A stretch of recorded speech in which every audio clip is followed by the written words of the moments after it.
Hello everyone, how's it going today? Happy Friday! We are back to continue working on the Home Alone set. This is what we've gotten so far. We got our van, got most of the first floor except for the front opening windows, and we haven't done any of the room there. But let's go ahead and get right back in. We've got bag number 8. Sorry. I'm not sure if that was there was a shadow. Yeah, it looks like it was just a shadow. It looked like something fell out of it. Like, does this bag have an opening in it? That would be bad. Grab a couple of those.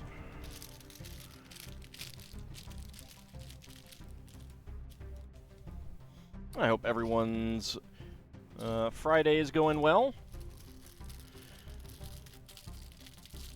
And that things are looking good for a nice weekend.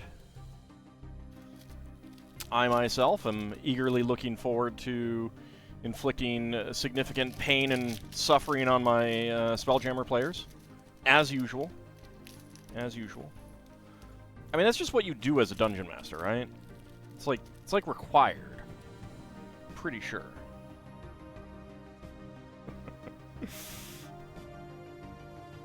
Alright, so let's see. First of all,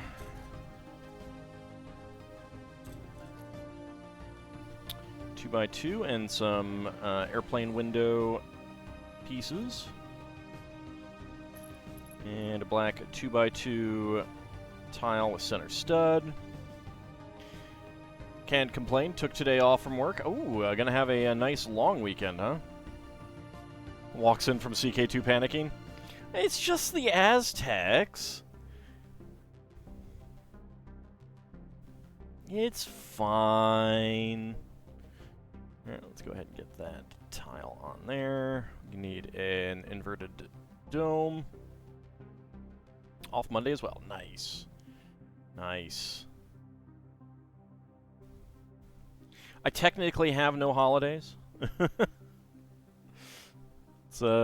It's one thing about doing this job. On the other hand, it is a lot more fun than most other jobs, so, you know, it's kind of fair. Just the Aztecs, Alt says. Just the Aztecs. As if they don't have a massive amount of levies. It's fine. It's fine. What's the worst they could do to you?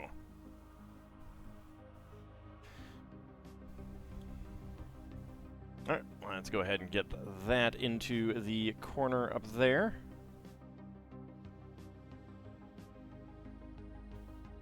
There we go. Take all your stuff. I mean, but that's just such a little thing, you know? Stuff schmuff. Alright, maybe I shouldn't use that phrase ever again. Got some dark orange 1x2 log bricks. Yes, Tex just want to take your heart. Never actually tried playing as Aztec before.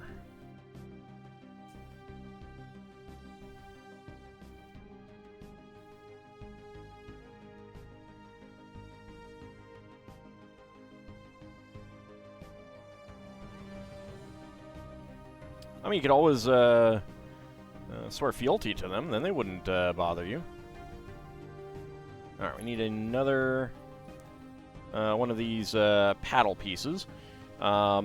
Frequently used in train sets and airplane sets as those paddles that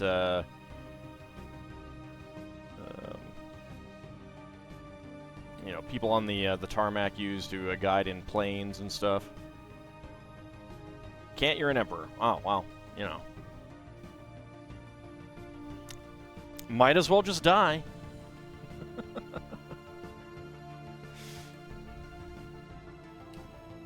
There we go.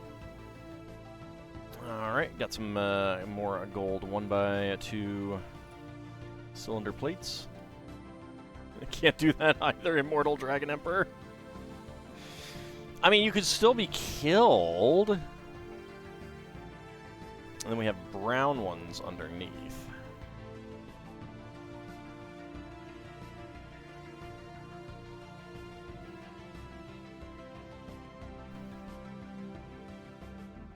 There we go. Need a brown half tile.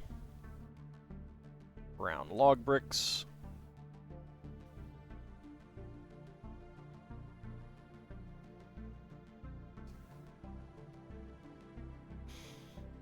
I mean, if you're a Dragon Emperor, just breathe fire on him. So, funnily enough that, I mean, like, they have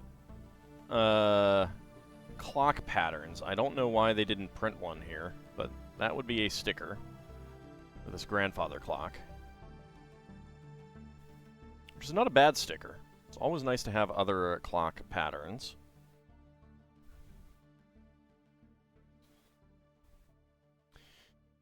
Two by 4, another brown, a 2x2 half tile, 1x4 double slope, and gold 1x1 cylinder tiles. So I have not obviously seen Home Alone in quite a while. I do not remember the grandfather clock, but I'm gonna be honest, this is not my favorite Lego grandfather clock that they've done. It's a bit on the large side. It's kind of chunky. I don't know. It doesn't do a whole lot for me, but it's also, you know, not a big deal. That goes right in. Hello? Right there. There we go. You're actually not as scared, just prepping with building forts in all the territories, so if they do decide to come after you, then you'll slow them enough to force them to take attrition. Yep, it's a wise decision. Also, if they split, get ready to, like, move around if they split their forces and snipe small stacks and stuff. I imagine that you will move faster than they do in that region. Alright, let's get, oops, that right in there.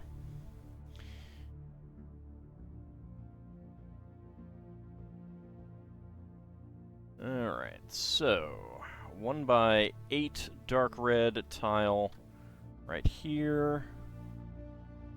Red 1x4 half tile. 3 dark red 2x2. That is really flexible. There should probably be some support under that. There we go. Alright. Then we have some dark red triangle tiles. Anyone else think grandfather clocks are kind of spooky, like when they go off at midnight and you're home alone? I think it's like, you know, just, it's kind of amazing how much, like, media can do in that regard to, turn things spooky.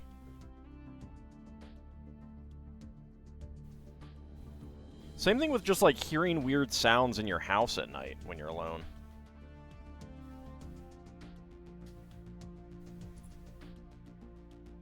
I've never actually lived in a house with a grandfather clock, so I don't know. I don't know that I would consider them particularly spooky, but I think, you know, that's solidly because I haven't lived with one before. I may have stayed at a house or two that had one, but I do not remember well enough. I'll do this with 2 hands, but I suppose I can get the dark red ones out and ready. It's hard to get your fingers in here.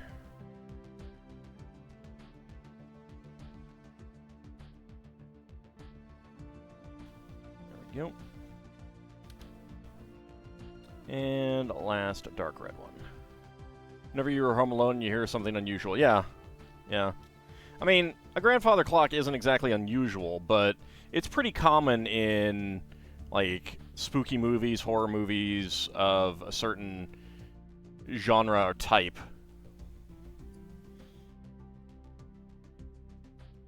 like the older style ones that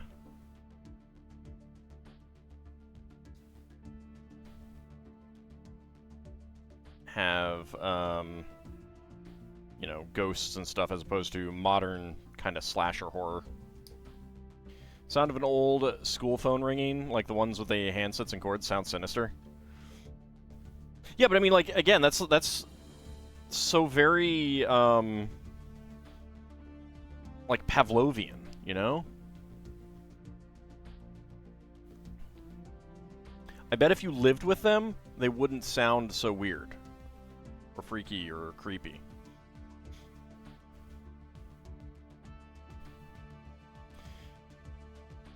Alright, so white 1x1 cylinder plates. Grandparents had one when you were a young kid. The sound of its chime did alarm you a bit in the middle of the night. Yeah, I mean, because it's like you're not expecting that and stuff like that. I think you can get used to it.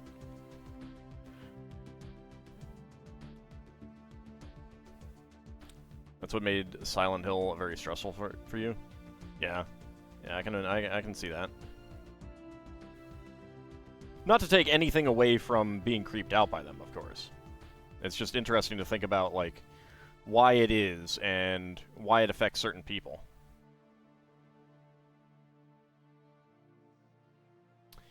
Alright, get a holiday arrangement here.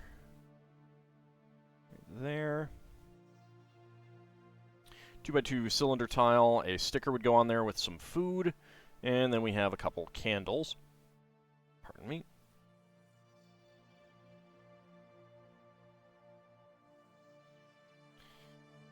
Had to take breaks and turn the lights back on during your first playthrough.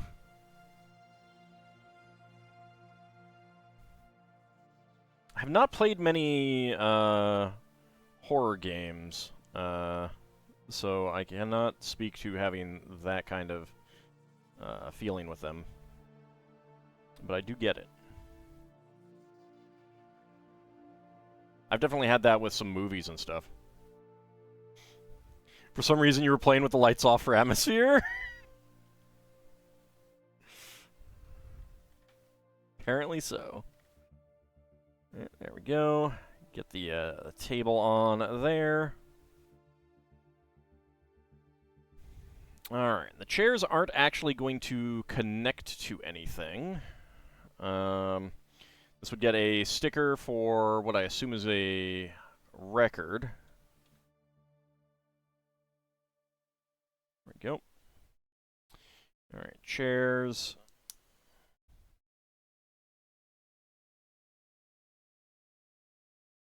You do recommend Silent Hill 1? It's creepy and not overly scary? Oh, I don't have anything against, like, scary. It's just not really my thing.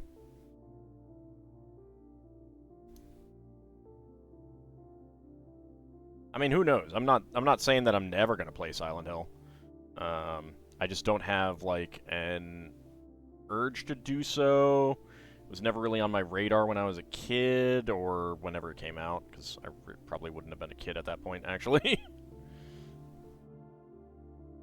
Kevin's criminal record after these movies? Maybe. Maybe.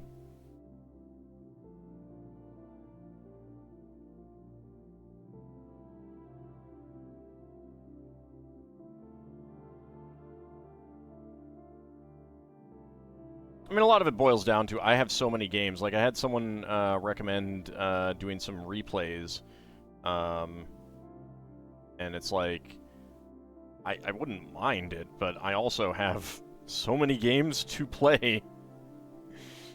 Alright, so, interesting chairs. Good for getting someone to sit on them. I probably would have put, like, a tile there or something, but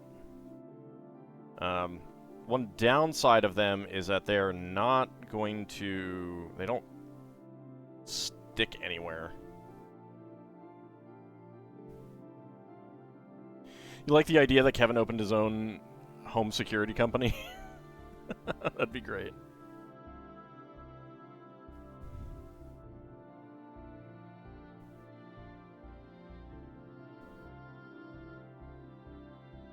These are interesting pieces, these tooth pieces, claw pieces, but man, are they kind of annoying to deal with. Like, they want them at an angle, for one thing. And they are hard to get at the proper angle. And you can always kind of notice it when they're not right. Home Alone could also be the prequel of the Saw movies. Oh my god. That's dark. When the wet bandits came for Kevin, Kevin got a taste of blood.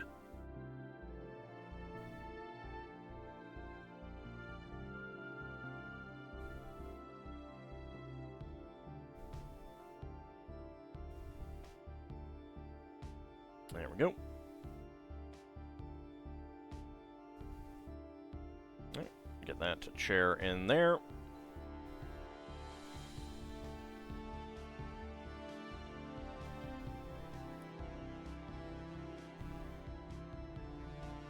There we go.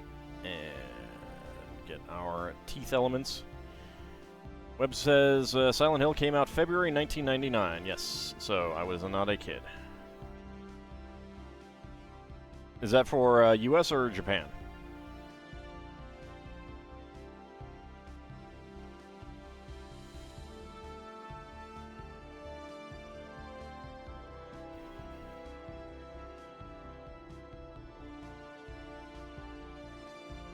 Actually, if they hadn't even just, like, not even just reveal it as Kevin, but have Macaulay Culkin play the villain. Like, you could do something like that without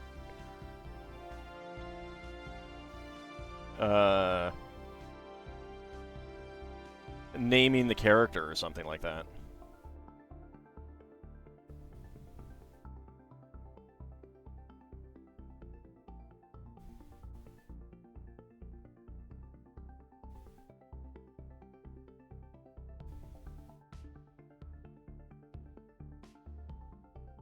There we go.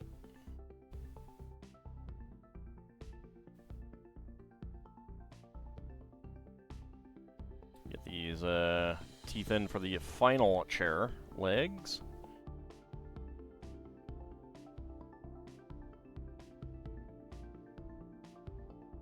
Like, they've done that before, I think mainly through, like,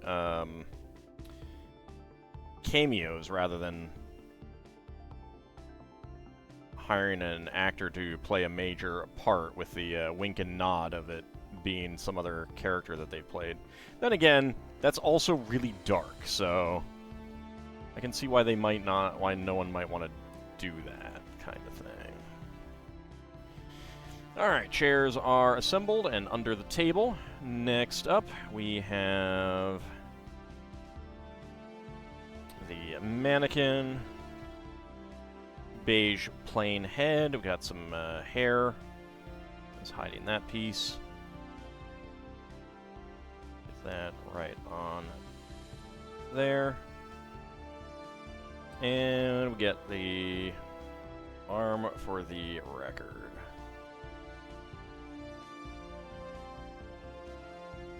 There we go. Alright, so spare parts. We got a brown 1x1 cylinder plate. White and gold 1x1 cylinder plates with hollow stud. A white and black lever. A black beanie propeller. An azure 1x1 cylinder tile with top peg. A white tooth piece, claw piece, and a trans orange candle flame.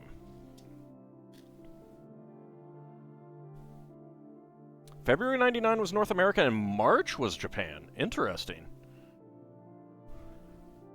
That's unusual. United States getting a game before, a Japanese game before Japan. Alright, bag number 9. We're going to be doing that side.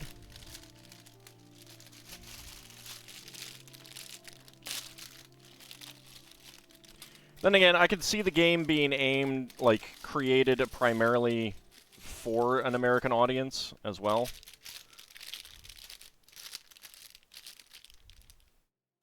Europe received it in July.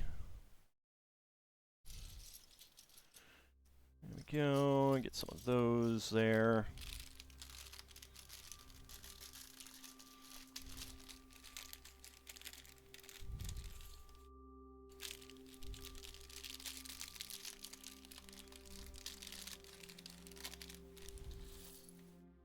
There we go.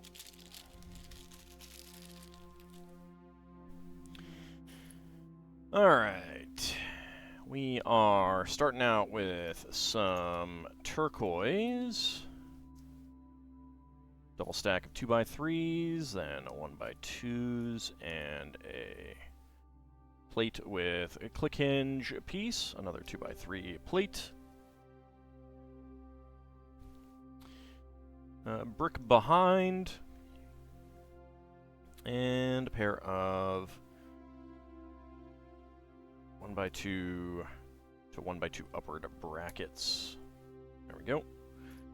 1x1 to 1x1 upward bracket here, and a 1x2 curved slope right there. Alright, and then we get our round top pieces.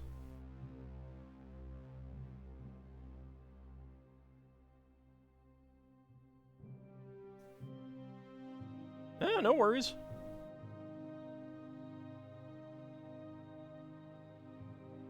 I mean, you're not even under any obligation to go look it up, so... Oh, there we go.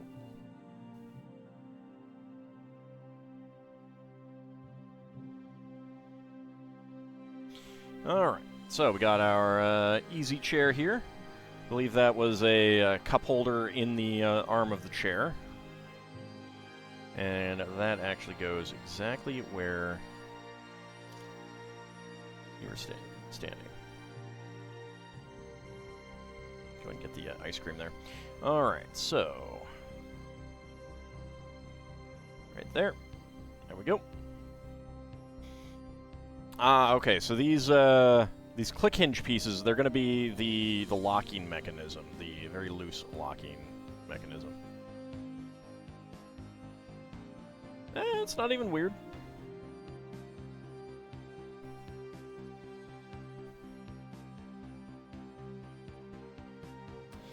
Alright, flip it over, and we have a 1x4.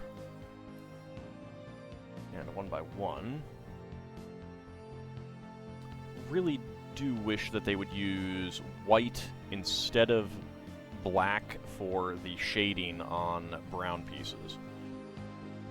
Or even, like, some other, like, light brown or something like that.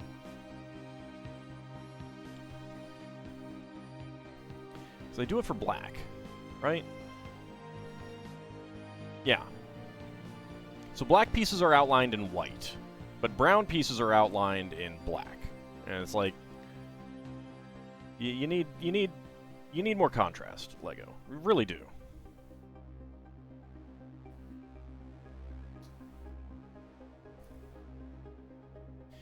A strange Magic the Gathering arena, where if someone had waited one round, they would have won in one go, but they decided to swing all their untapped creatures and lost on your turn. I mean, people make mistakes.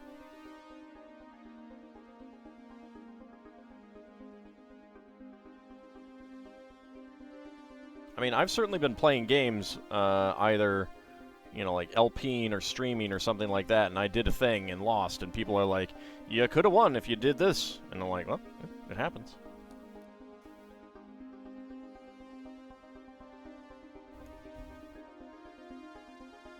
Where is a 1x1? There is a 1x1. 1x2. And a 1x6. Alright, 1x1 to 1x1 upward bracket right here. There we go. And two 1x2 to 1x2, 1x2 to 2x2 upward brackets here and here. There we go. And a beige 1x4. 1x6 tile. So this clip will clip onto the click hinge piece. Alright. Get our old brick pieces. Nope, I need a 1x2. There we go. 1x2x2. That on there, and a 1x2 plate there. Sometimes swinging for the fences can be fun.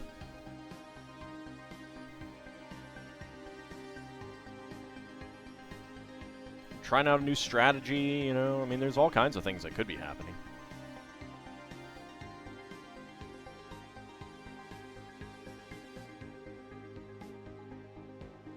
Alright, there we go. And that fits right in there. Okay.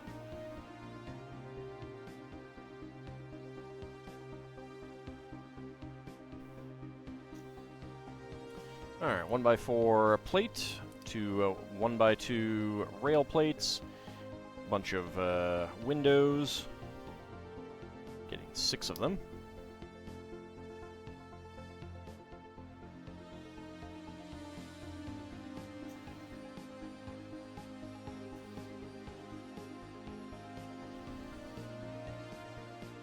And hearing about all the adaptations of The Lost World that no movies, shows, other media has put robots, aliens, or something else into the mix to avoid using natives or ape-men. Well, you don't want too many different things in it. And like, natives tend to serve a not great, but a purpose nonetheless in those types of shows.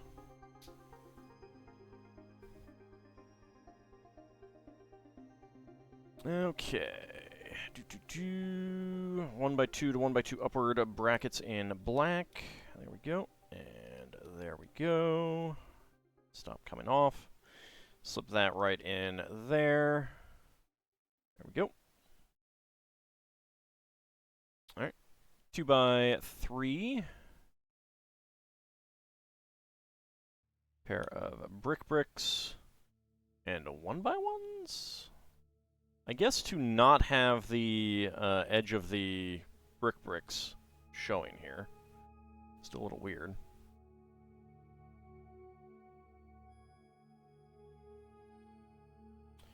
Alright.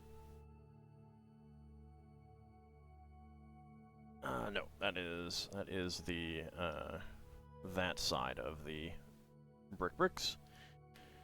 So, and yet they have that there. I don't know. I do not always know what LEGO is thinking. Alright, plate, bracket, and plate.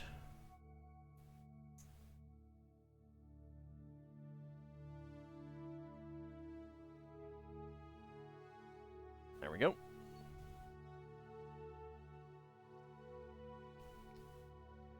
Corner brick, and another 1x1 over here. There we go. Maybe that's why, because they knew they had to put a 1x1 in. I don't know. Do not know. Another brick. And another 2x3. Alright. Get that in there. Nothing dropping, nothing on the outside to connect in with that bracket. Belief shattered. Yep. It happens. It happens. Alright, white 1x3. 1x6, I'm sorry. I don't know. I am, oddly enough, tired. It happens.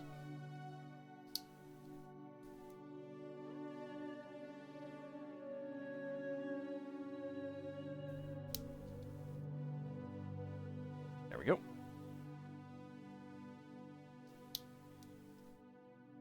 I mean, also keep in mind that it's a lot cheaper to costume a quote-unquote native than it is to costume a quote-unquote alien.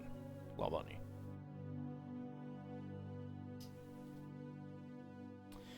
Neither really. I don't know. I've just been tired lately. Run down, that kind of thing. I'm working with my doctor about it, though. We'll see what comes of that.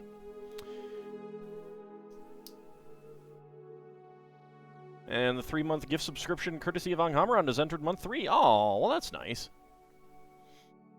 Indeed. Thank you, Anghamron, for that gift sub.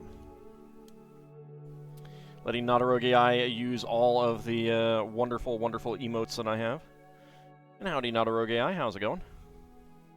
Alright, there we go. Get this window right on there.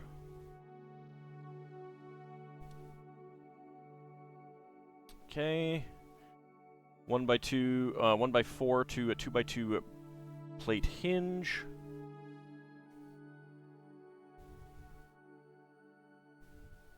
You don't have to care about movie budget considerations. Well, I mean, you kind of have to. Well, I mean, you don't have to care about it, but you have to understand it. Which I'm sure you do. I'm just saying. Also, you know you have to do Dagnabbit in the Grizzled Prospector voice. Yeah, Dagnabbit! God darn it! Razor frazzin', rootin' tootin'.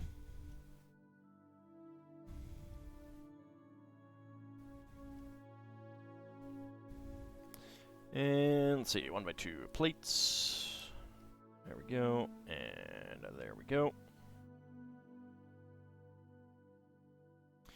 Another pair of 1x2 plates.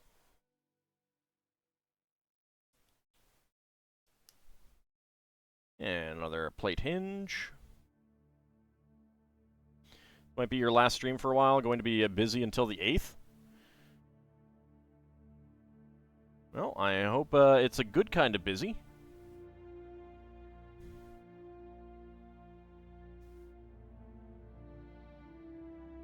It's one of those things like they were letting me work from home, but now I have to go into the office for a silly thing. Your lady, you can't do Grizzled Prospector as I can? I mean, you could try.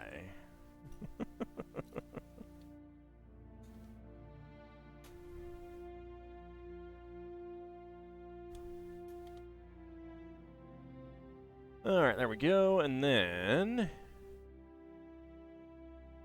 3 black 1x2 to 2x2 downward brackets. There.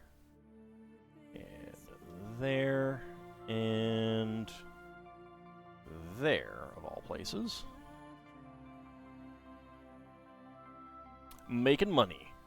I mean, making money is good. Or so I hear. It is rumored to be so. Alright, black 1x2 plate.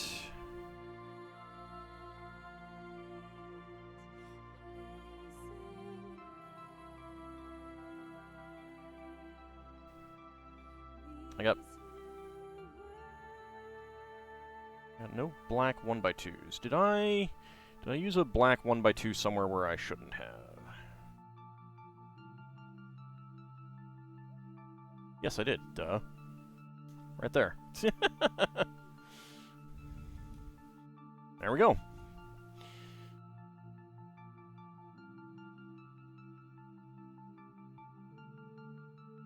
Alright. Brown 1x3 and a 1x2 as well. There we go.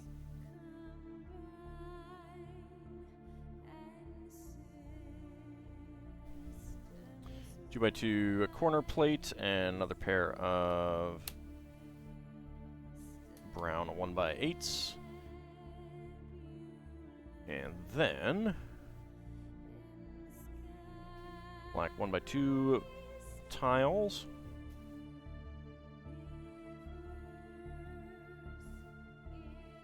Black 1x1 tiles.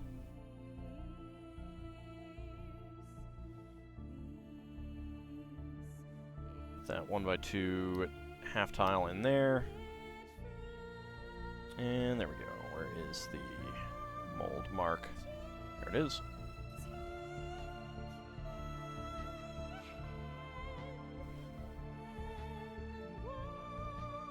He's talking about making pickles for his trip to Thea too. Yes. Yes. Alright, we got white 1x1 tile slopes here above the windows.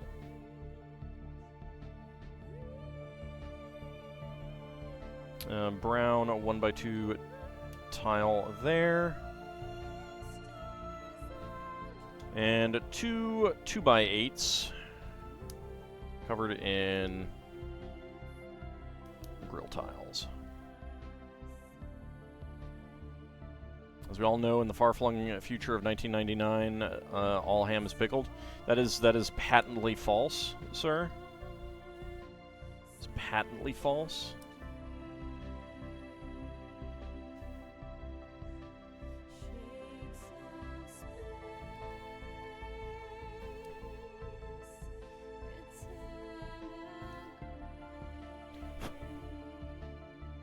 You don't write the rules here, Lavos did? Lavos didn't write those rules.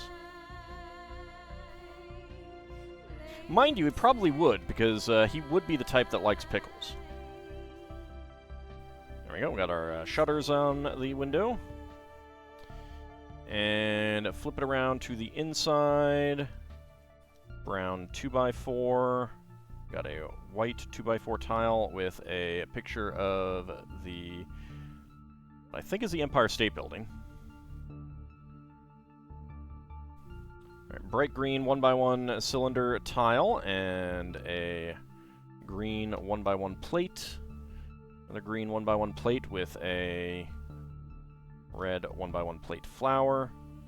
Get that there. Gold 1x2 tile there. Green 1x8 plate. And we get some red flowers all along it. And bright green 1x1 cylinder tiles. 1999, great year for pickles. Well, yeah, because they all got destroyed when Lavos destroyed the world. It's a great year for pickles. Because they got destroyed. Alright.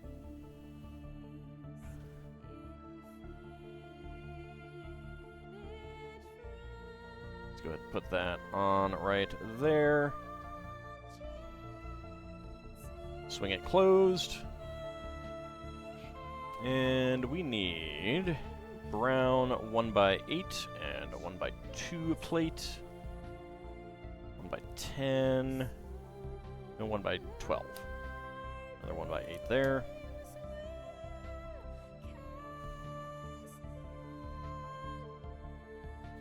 You know what you should pick up? Sandwich pickle slices. Those make great snacks. They don't, actually, you know? They really don't. You should not buy those and save yourself what will surely be a run for the border, if you know what I mean. Because that's what happens. That is what happens.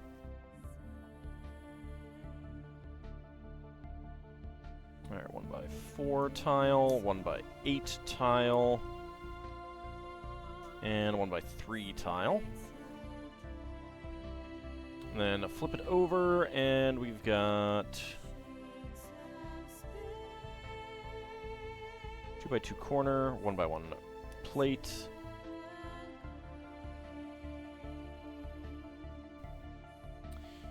Alright, and that is right there. Okay. Cross those two pieces, get the inverted curved slopes. And we get another wreath on the inside.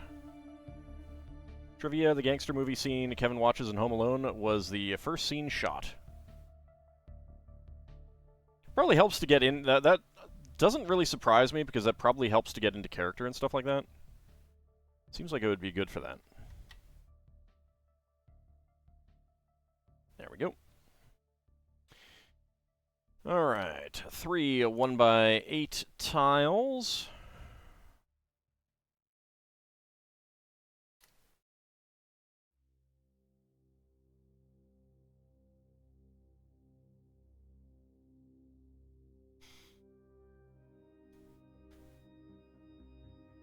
And there we go. Alright, so there's that.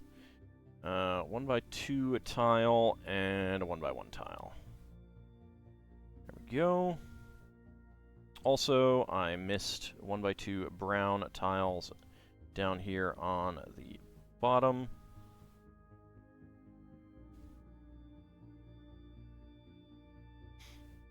Alright, so we've got a wall panel that opens up so you can look inside, which is pretty cool. Alright, spare parts. We got a bright green 1x1 cylinder tile, a brown 1x1 cylinder tile, and a 1x1 plate flower piece in red. There we go. Alright, bag number 10 should be the other side. Convenient wall door? Oh yeah. Oh yeah. It's very convenient.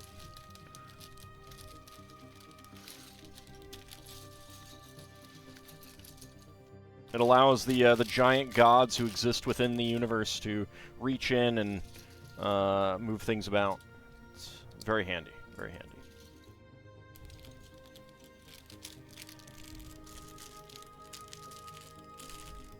At least it's not 21 by 8 tiles. 21 by 8 tiles would be awesome.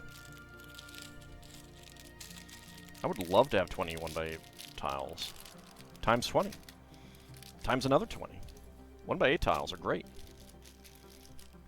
You can do so much with them.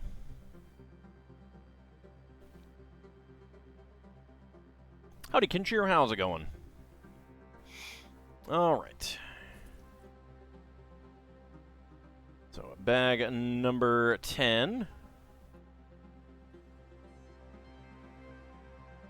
Wish there was a proper candy store that did nothing but candy. Miss chocolate covered cherries. I would think those would be available elsewhere. Probably expensive though.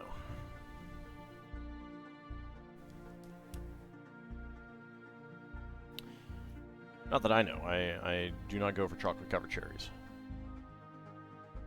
Gonna be sad not to see Infinite Wealth live. Well, there's always the VODs, and you can be with us in spirit.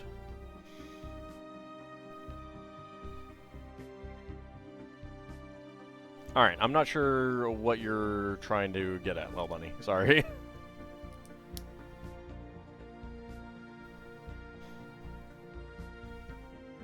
Love that crazy guy in the gangster movie Kevin watches. 1, 2, 10, and then he just starts shooting. Yeah. You can probably see what movie that is on IMDb.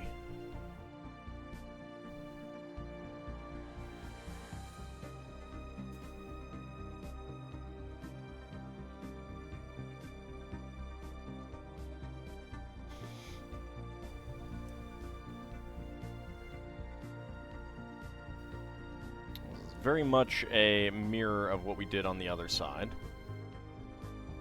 If you remember correctly, it isn't a real movie? Oh, well, that's doubly unfortunate. Oftentimes they are.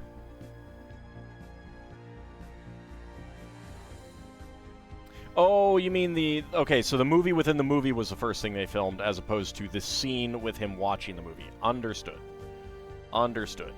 Yeah, no, I can understand that being the first thing filmed, because it's probably in a completely different area, and... you know, cast members who aren't, like, cast who's not going to be in any of the rest of the movie. Yeah, I mean, that makes sense, too.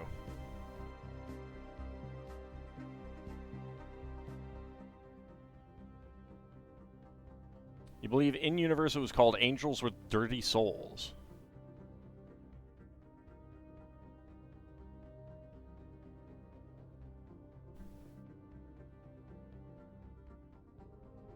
I am pretty sure I always just assumed it was real. Because that's generally what they do, you know? You just get film clips. But I suppose it's easier to get, rather than, like, find a movie that has the scene you want, it can certainly be easier to just make the movie.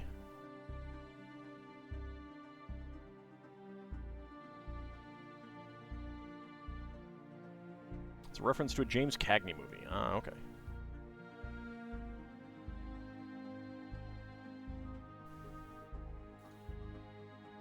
Not that I've seen it.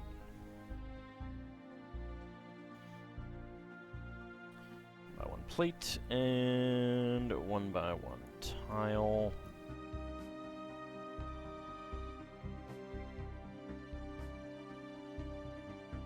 There we go. They only named it because they realized the tape needed a label.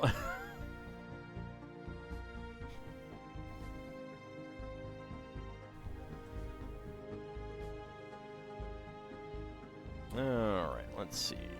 There we go. 1x4. You believe it was in the Detective Pikachu movie, too? I mean, once it's done, like, yeah, you can just reuse that kind of thing for generic gangster movie and other things, and it doubles as a reference to Home Alone.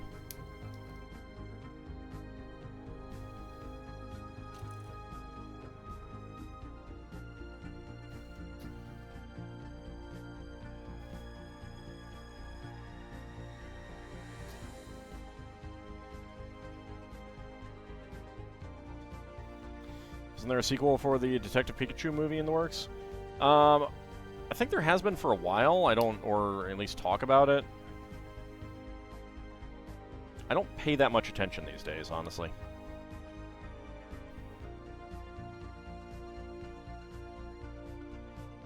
I kind of miss when it was like, you know, you would actually pay attention to what movies were coming out, and it was exciting, and you'd go see them on opening weekend and stuff like that. And now it's just kind of like, eh. Part of that I do feel is the quality of movies today, though. The really good ones, like not all the good ones are coming out, and the ones that aren't really good are not quite like 90s mediocre level, you know? Like most movies that you have forgotten about from the 90s that did profitable box office are just like, you know, you don't get movies like that today. And they're fine. Like, there's nothing, they're not bad, they're not great, they're fine, you know?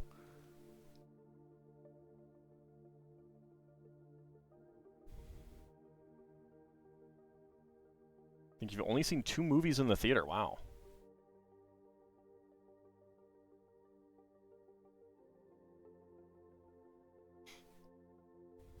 Definitely not a 90s kid, then.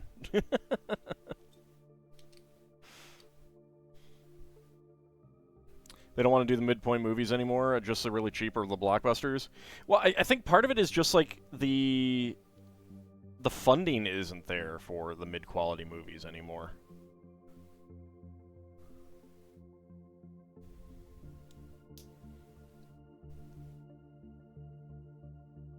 Certain things have gotten a lot more expensive and made them a little bit more prohibitive to do.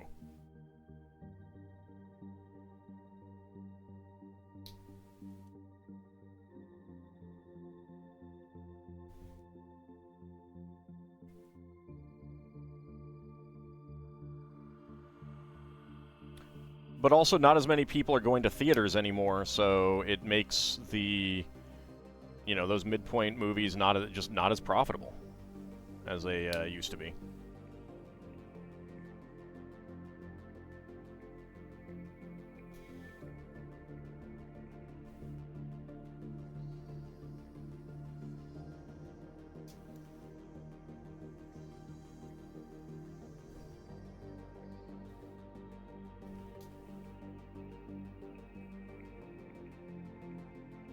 More movies coming out, so less time to recoup costs. Yeah. There's that too. Like there's a faster cycle, and it has to do really well quickly. But like, go look at the you know, top 10 films for any given weekend back in the 90s, and you're gonna be like, oh yeah, I forgot about that movie. It was not bad, kind of thing.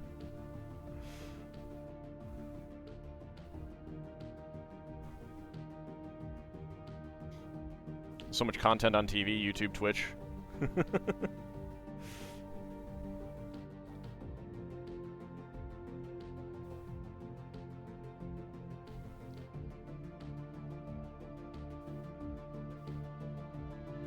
think one of the reasons is the theater there is doing okay-ish is the fact that you can just walk in and buy popcorn if you want.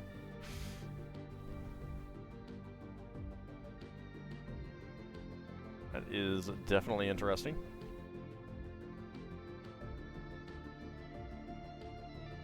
You wanted to watch a movie tonight, but Lego! Well, I appreciate everyone here rather than going out to watch a movie on a Friday night.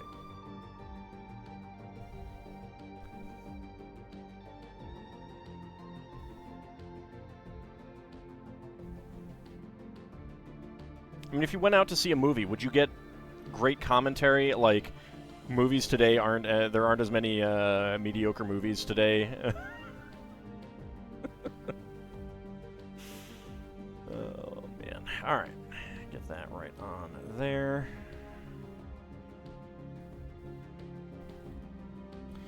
Pair of 1x8s.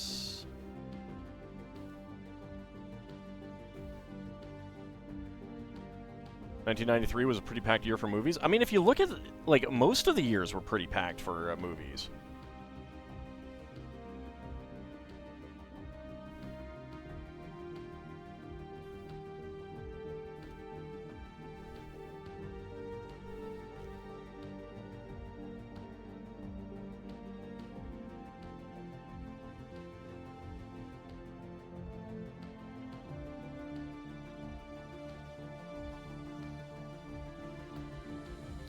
Let's see, black right there, and black right there. There we go. Trying to remember if you saw Jurassic Park in the theater. Oh, I definitely did. I was a dinosaur nut, so I 1,000% went to see Jurassic Park in theaters. I went to see Jurassic Park 2 in theaters. I went to see Jurassic Park 3 in theaters. Because of course I did.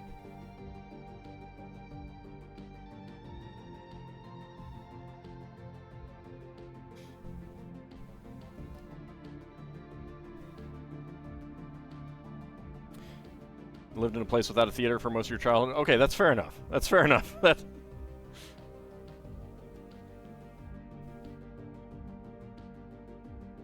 That makes it a little harder to go see movies. Yes.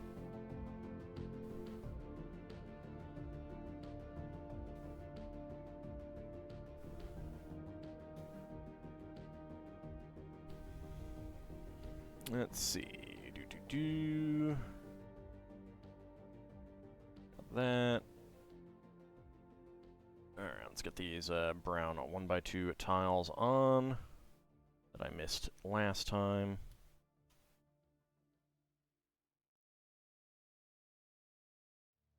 You saw Jurassic Park in theaters like 11 times that summer? Wow, alright. May have to hang up my, my dinosaur hat.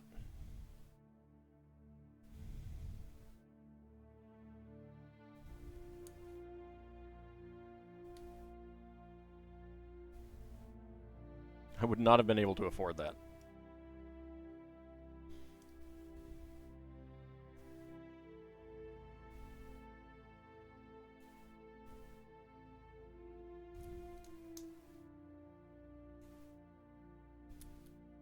But yeah, I mean, like, go pick a year in the mid-90s and go look at, like, the movies that came out. Not the movies in the top 10, but the movies that came out that week. And...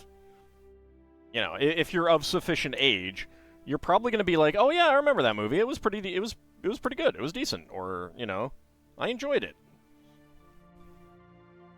About quite a few of them. There's the Universal Monster Universe for you. It only has one movie. No, doesn't it have like 2 or 3? I mean, they canned it pretty quick, but they did the they did the Mummy, and I'm pretty sure they did another one. Or 2. Went in the daytime when it was $3.75.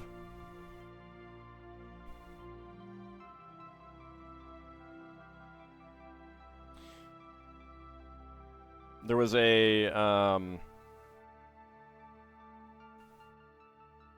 in high school. Oops, let's not let that pop off. I worked my senior year of high school, I got early release from school so that to get a job kind of thing, job training, blah blah blah, kind of thing. I mainly did it just because it got me out of school early, and I had spending money. But I'd like go right after school, let out, and or right after work, and go there pretty regularly. I watched a bunch of movies. I can't even remember what I watched now, other than the Star Wars re-releases and I think Episode 1, maybe. Werewolf, you guess, but you didn't think it was supposed to be in the universe after the Mummy sank? Maybe it wasn't. I mean, like, it was originally supposed to, at least. Maybe they kind of tried to pull it out afterwards. I don't know. I haven't seen either of them.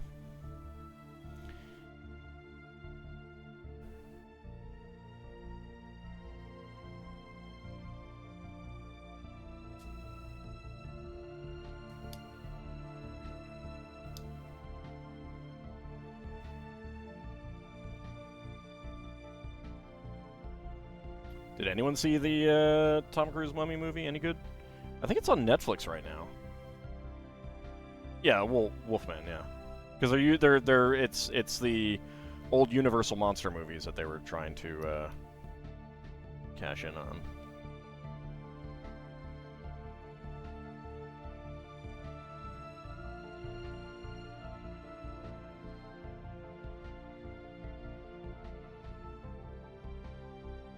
Yeah, pretty much.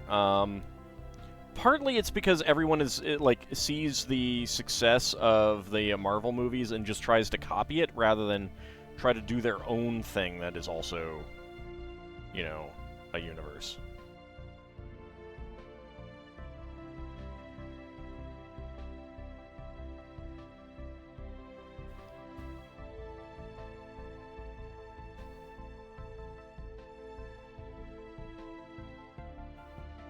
Find it difficult to sit through movie trailers these days? I haven't even seen a movie trailer in years, honestly. Partly that's because I haven't been to a theater in years. I don't think I've gone to a theater in almost 10 years.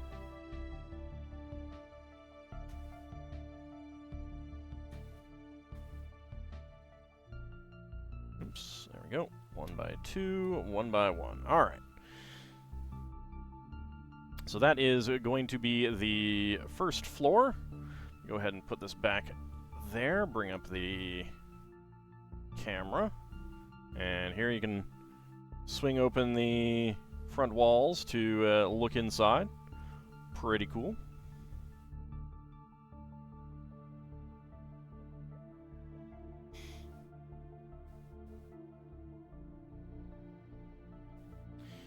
With DC, they seem to try to start it off too fast. Well, I mean, part of it is like, like there's an element of hit while the iron is hot, but also you've got Marvel just pumping out movies, and everyone wants to just mimic them.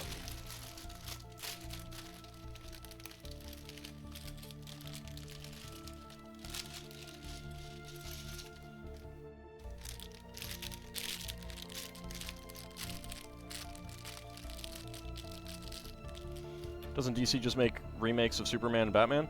I mean, they had, like, what was it, The Flash? They had Suicide Squad, and I think Kazam? I think those are all DC? No, Aquaman is Marvel. Isn't it?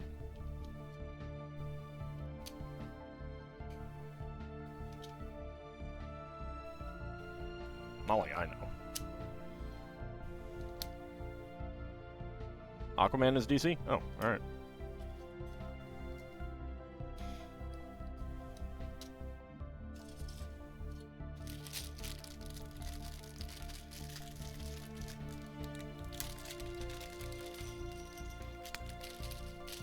I just assumed.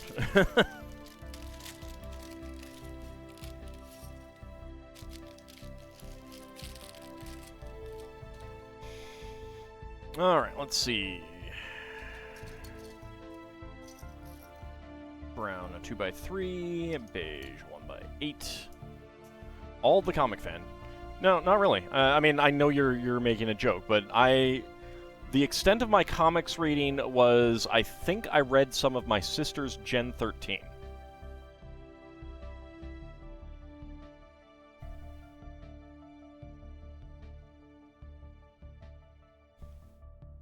That is the extent of my American comics reading.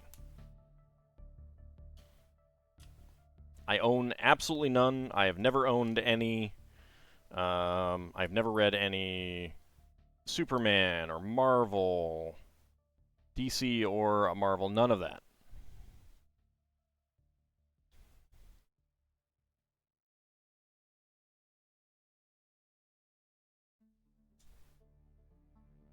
Well, yeah, I was not including Sunday comic type of stuff. I also read like Sunday comic stuff. Calvin and Hobbes, Far Side, Garfield, Sherman's Lagoon. Those were the ones. I think the major factor of the MCU's success is Kevin Feige. With him being the primary producer, is able to keep a tone for the MCU as a whole. See, part of the problem is the tone, and a lot of the movies just kind of blur together. That might have been the early success, but I think at this point, they should really be letting, like, new directors experiment, I think. And it might be one of those things of, like, consistency works out building the popularity of the franchise, but once you've got to that point, you need to start being fresh to maintain that popularity, you know?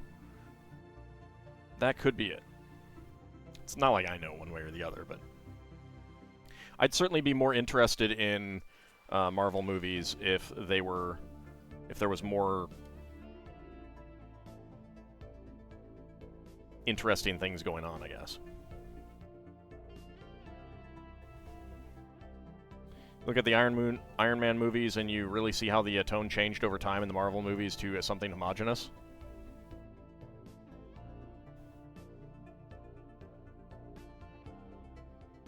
Can't remember which ones I've seen.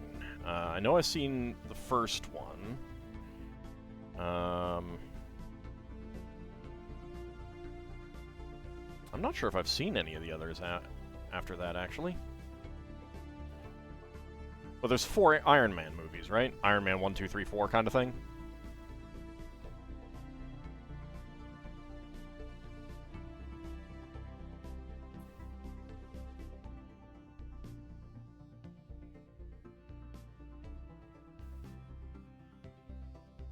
There we go, and that right on there.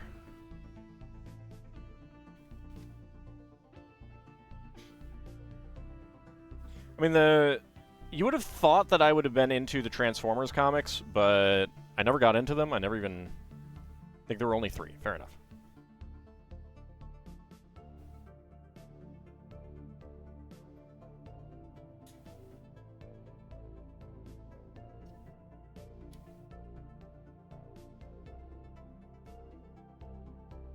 Like, Marvel-wise, what I've liked the most, obviously, some of the movies were good. I thought Thor 2 was good. I have not actually seen Thor 1.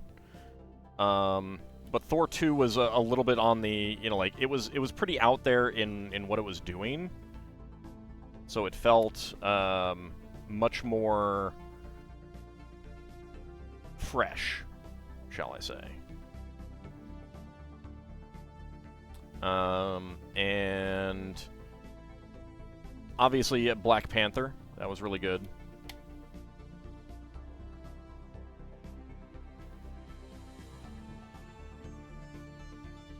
Oops. Nope, we need a 1x2 there in the center. But what I've liked the most has been the TV shows, especially Jessica Jones and Luke Cage.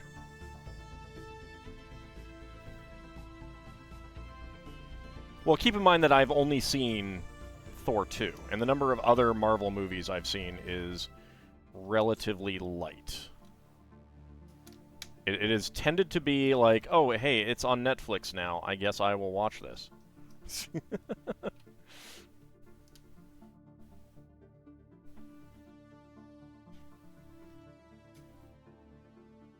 Like, I don't have Disney Plus, so I can't watch the stuff on there. 1x2 tile, and 1x2 tile. There we go. I had heard Kenneth Branagh directed Thor 1, yeah. And that is a reason for me to watch it, because I do like Kenneth Branagh.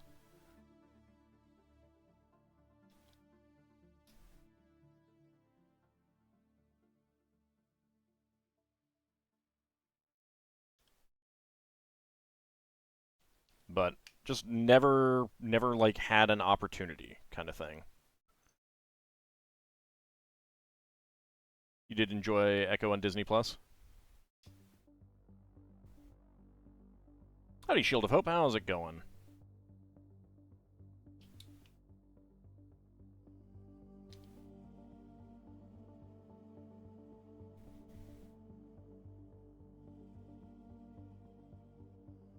Well, I'm like actually incredibly miffed that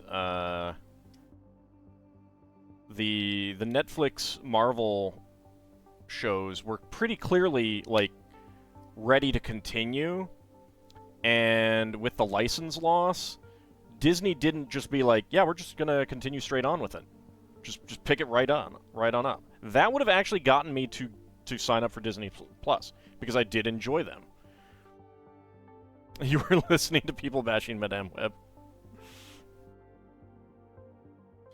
I have heard absolutely nothing about that other than people are bashing it.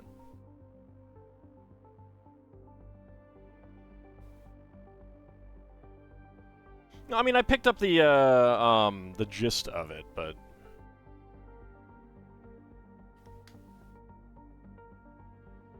I didn't actually see it. I mean, because I saw Thor 2, and that had some, like, recap stuff.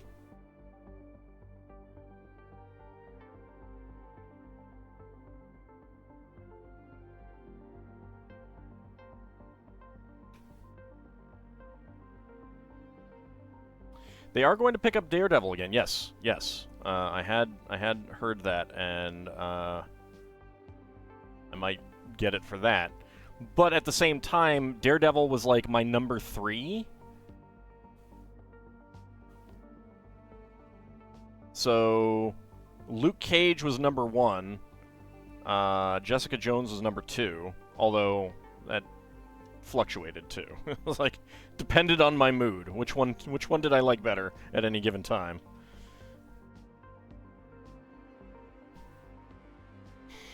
Disney Plus is worth it for you for the Simpsons?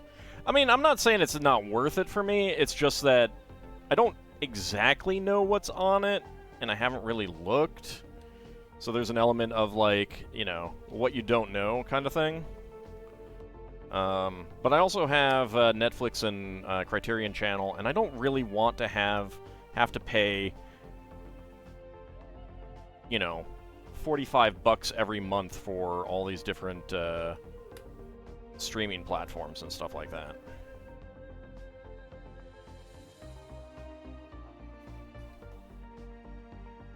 The market would be better served if there were 2.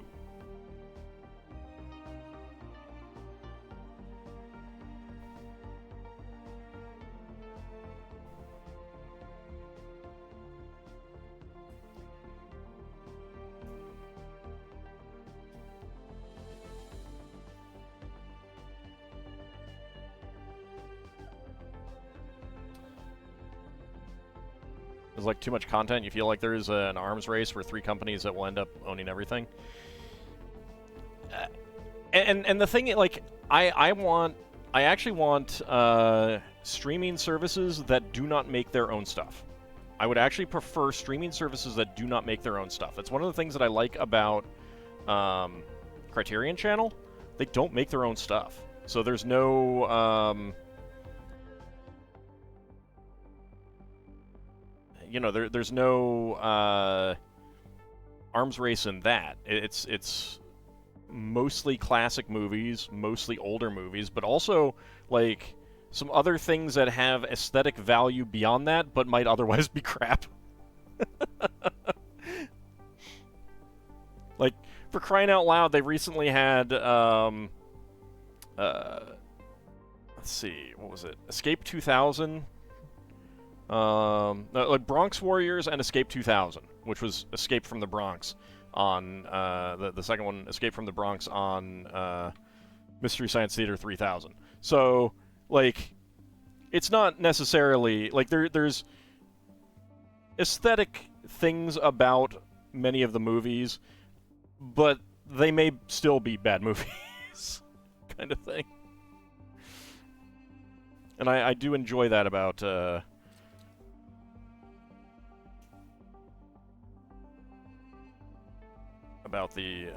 Criterion Channel streaming service.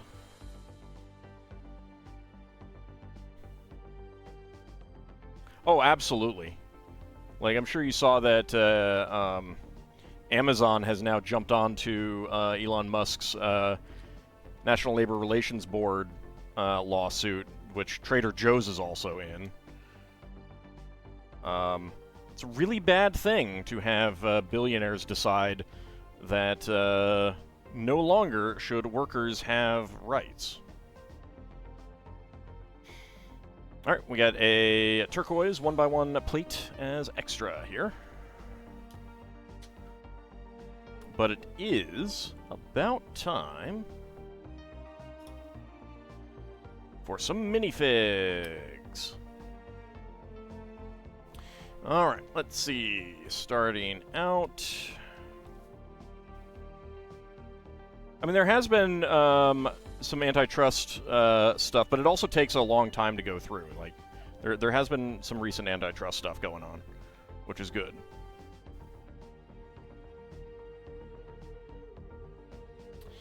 Alright, let's see. What do we need to roll? Alright, 1x6 to start with.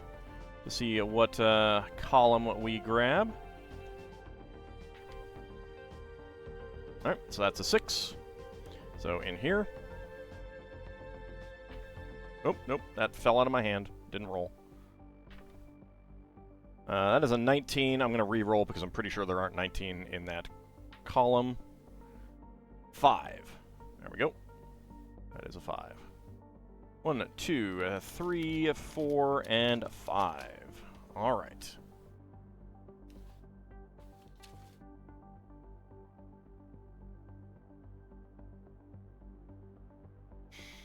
Alright, let's start a prediction.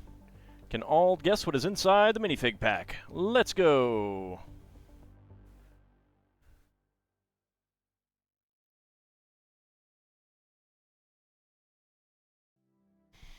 Alright. So get your predictions in. You like to find value in otherwise silly or bad movies like Cherry 2000? Yeah. No, I've seen that before. Yeah, there's, like, I can't remember what movie it was, but, like, The Bronx Warriors and Escape 2000 both absolutely have, aesthetic qualities about them. I wouldn't say either of them are good movies, but there's definitely good qualities about them that are worth that make them worth watching. Even a lot like I enjoy watching Mystery Science Theater 3000 for that, and looking at all kinds of old movies that are legitimately bad, and seeing the aesthetic qualities about them. Also, D20. Let's see what it says for what we get. 4. That would be a giraffe person. And Bahamut's D20 says 16. That would be Dorothy. Surrender, Dorothy!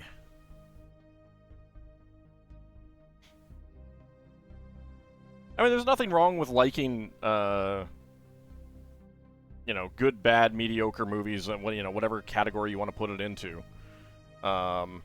B movies, yeah, or even A-list movies. I mean, like, the problem comes in when you take a movie that you enjoy that's not good, which is still fine to enjoy, and then saying, "Oh, it's a great movie," kind of thing.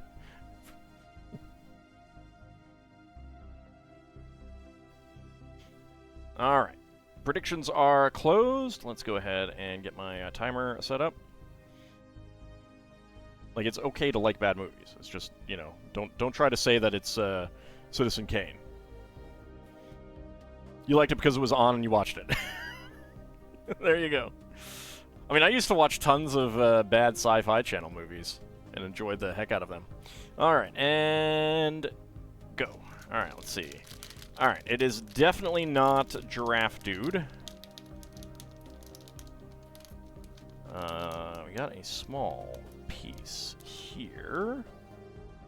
What is that? All right. 22.02, I do believe that we have the Tin Man. So let's see. Let's see if I am correct. Is it the Tin Man? You watched a Criterion DVD of Citizen Kane once with the commentary track with Ebert? Alright. That is indeed the Tin Man. Alright, let's choose that prediction. That is 20 to 50, because again, it was at 22.02. Alright, let's complete that prediction. And who got the hams? Ab Cody getting all of the hams. Also putting down the most hams, so you know. Red Hyena, Kinshir, and Tidal Rabbit getting within going for within 20 seconds. Preskitch and Shield of Hope going for 50 to 60. And Bahamut, Anghamrand, and Lel Bunny going for no.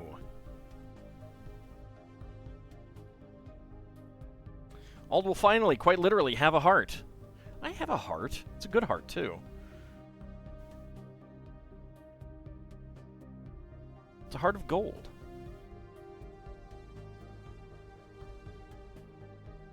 I stole it from an antique shop, though.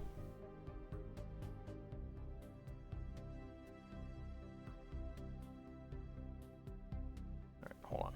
Let's get the, get this on first.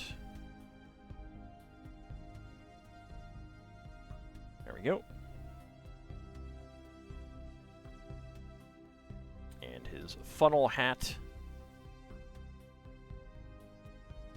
He can hold his clockwork heart. I'll just have him hold it this way. And his axe. Because, you know, if he needs another heart, he's got an axe to get one. So, very shiny. Very silver, which is appropriate for the Tin Man. The funnel is pretty neat. The all-silver axe is pretty cool. It's a fire axe. And, of course, you've got the printed heart tile. And, oops. Alright, can I get this into your hand? There we go. Alright, and we have a spare heart tile and 2 spare silver. I guess they might be reused from another minifig as like bow ties, but I'm not sure. I have not seen the piece before.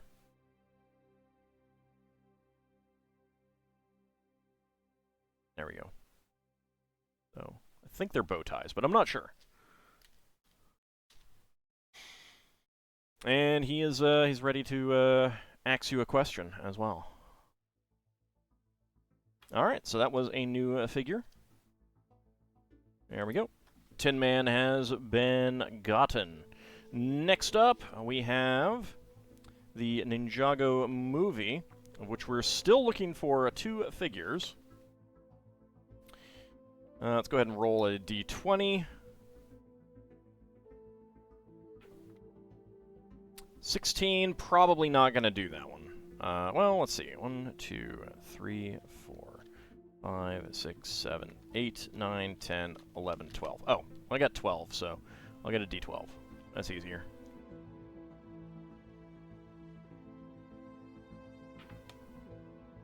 Three, 2, 3.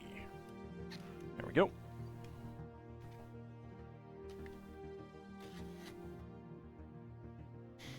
Okay.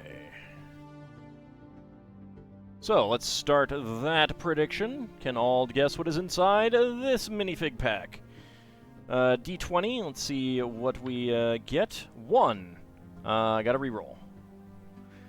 14 for Bahamut, you need a reroll. We've gotten all of that one. 11. We have just gotten her last time, so we've gotten all of her, so I need to do a reroll. 5. Alright, that would be a new figure, so hopefully the dice will like me there. Time to bust out the little used D12. What's one of the advantages of taking a longsword is that you will frequently use a D12 anytime you're dealing with something large. Giants, dragons, gods of immense proportion, you know, D12. 17. Yep, alright, so that is the rocker. We could get that one. We have not gotten all of him. Need to warp physics to make more fair dice. I mean, some of it is the way you move your hand when you're shaking, rolling. Alright, 50 seconds to go. So, Lel Bunny, let me ask you, would a Minotaur clock tower maintenance technician be named Big Ben? You want a D13. It could be branded with Deep 13's logo.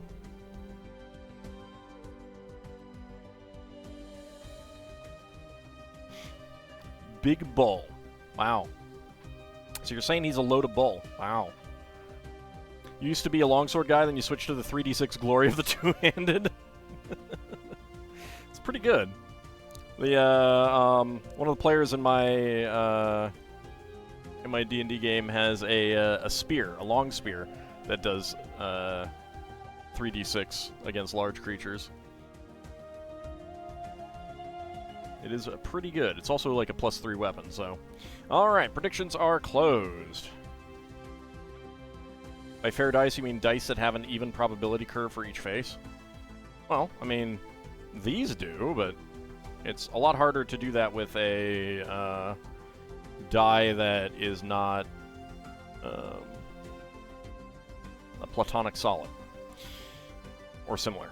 Alright. Timer reset, and go. Let's see what we get. Let's see what we get. Alright, I feel a small part there. Okay. Alright. 12.46. I do believe that we have the Garmadon Realtor, or whatever it is that he is. I felt the camera, and no one else has a camera, so... We got a Garmadon. It's the wrong Garmadon, though.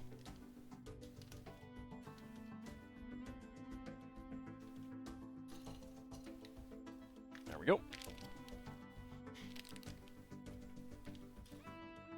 Alright. So that is, where's the... Ah, there's the, clear piece. Alright, so... That is within 20 seconds. Let's complete that prediction, because again... It was 12.46. It's really nice to immediately feel a part that is unique to a particular fig. Alright, complete that prediction, and who is getting the hams? Red Hyena, Shield of Hope, and Tidal Rabbit getting the hams. Very nice. Ab Cody going for 20 to 50 once again. Preskitch going for 50 to 60. And Bahamut, Anghamarand, and Lel Bunny going for no. You're going for that long shot failure chance. should know by now that never comes true. Clocks are all about hours and minotaurs. I need to put you and Big Mac into a jail cell. The Pungeon. Where it is quite pungent with the stench of puns.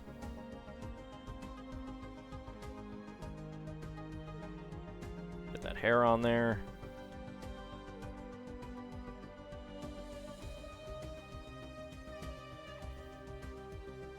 Have his camera. And his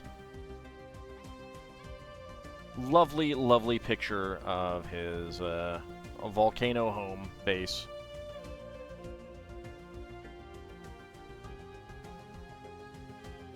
Simple camera.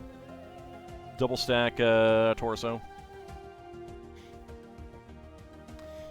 Alright, so that is all of that Garmadon. That means that this entire row is done. There are no more of that one, of anyone in that row. It is crazy how long it is taking to get these two figures. Really is. That is true. I have failed a few times. It is a rare and monumental event, though. Go ahead and put those there. Get this one out. And we are starting a new hanger. Put this here. I'll get that up later. So, let's see. There's the hook. So there we go. Down to the bottom. Get off. There we go.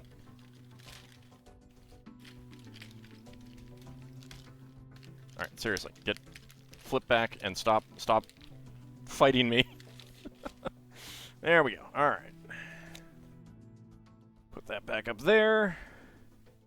And let's start the prediction. Can all guess what is inside this last minifig pack? I do actually have some more Marvel ones to do eventually. I had, when I ordered the Series 25, I had ordered something else with it that was in stock at the time, and I kind of expected them to ship it out with the pre-order for the minifigs, and they only shipped out the minifigs to me. And I contacted them back and was like, hey, can I get a refund? And they're like, oh, well, this explains why we have one of these still in stock. Here, let's send it out. And they included, like, a whole bunch of other things to compensate, which was, like, way more than I was expecting. Way more than I was expecting. I wasn't expecting anything extra at all, but I got, like, a couple of the Marvel collectible minifig packs and a bunch of polybags, so I'll have to open those one of these days.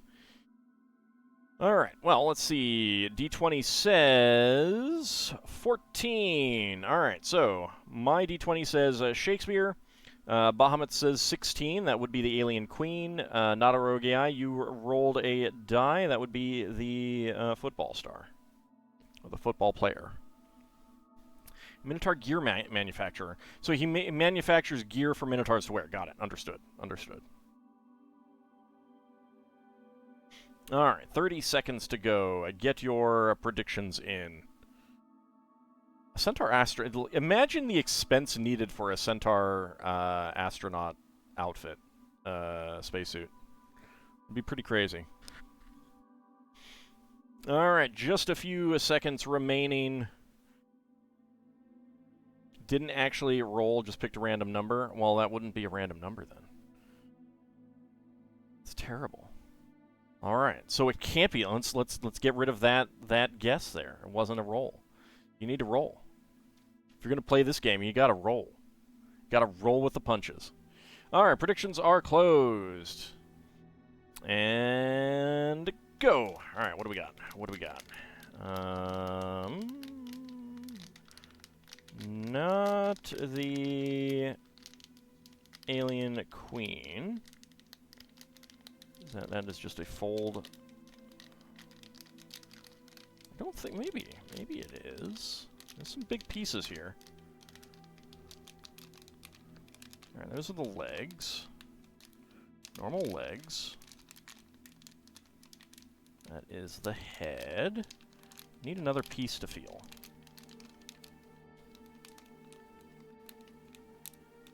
Oh, okay. 43.8. I believe we have another of the cowgirls. I felt her, her whip. Or lasso, not whip. Lasso.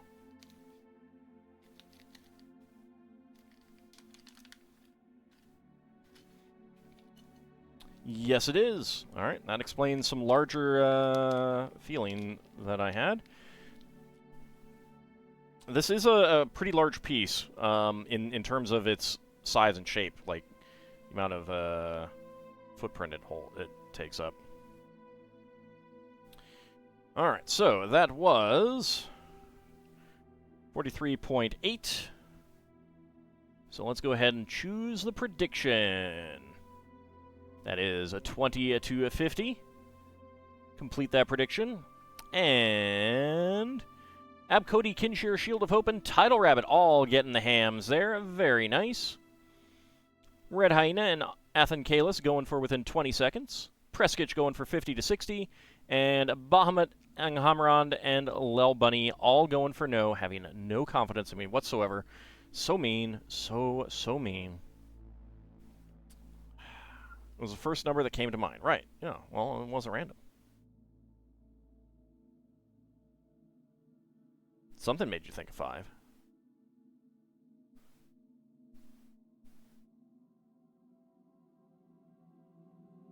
There we go. Get her lasso there. Ready to lasso a bucking bronco. It's a cute outfit, though.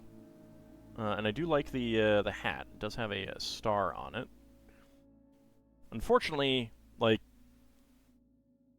if you wanted to make multiples of this lady, you would want, like, a different hat color or different hair color or something like that. Speaking of, is that...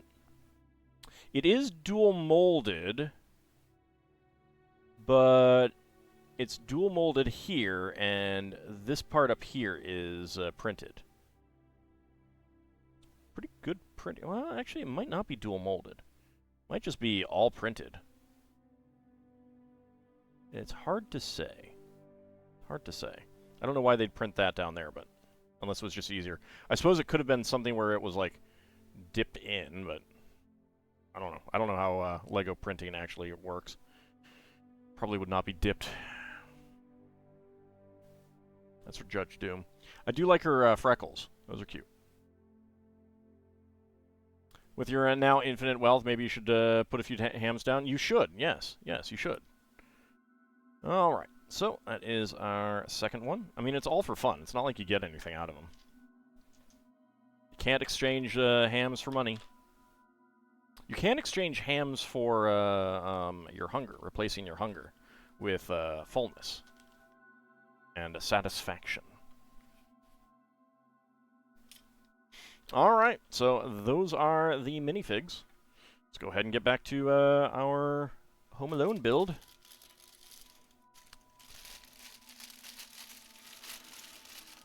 All right. See, Anghamran's doing it right.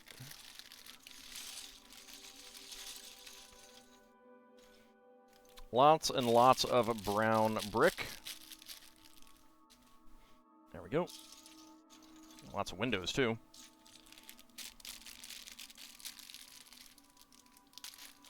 All right, Bahamut, have a good rest of your night. Thank you very much for coming on out. I shall see you next time. There we go. All right. First things first. Flip it around. 1x2 plate up here, and let's see, 2 1x3s with a pair of bricks With a brick here, and a brick there, and a brick everywhere. Pair there, 1x4. It'd be so much easier to see these if we had some light color. Let's see. Alright, 1x3. Brick, 1x3, and another brick. There we go. Alright, 1x6. Right there. Yeah, bricks in both bags. It's weird. 1x4 and a 1x2 plate up here.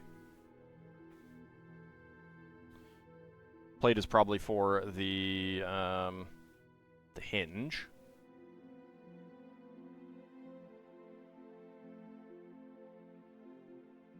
By 3, nothing there in the corner yet. Those poor animals. Look, I treat my animals quite well.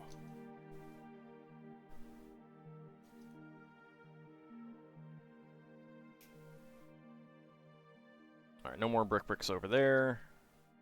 We'll get our bricks here.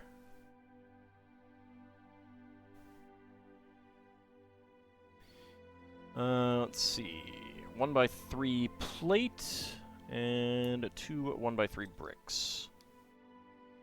There we go. 2 1x1x2 plates with side studs. All my Let's Plays show that. They do. Yeah, they do. Treat my my animals wonderfully.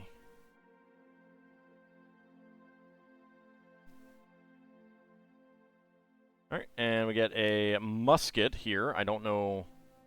I definitely don't remember the movie well enough to know about a musket. That might need to be pushed that way a little bit.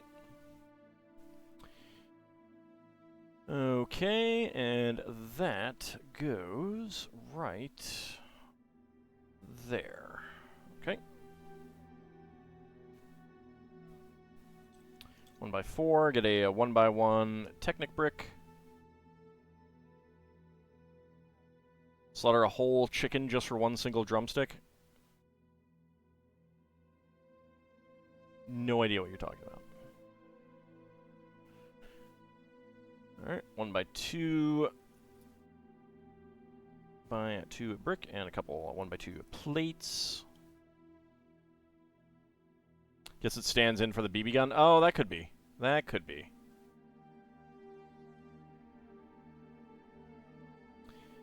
Let's see. 1x3 brick here. And another 1x1 Technic brick. 1x3. And the 1x1 plate.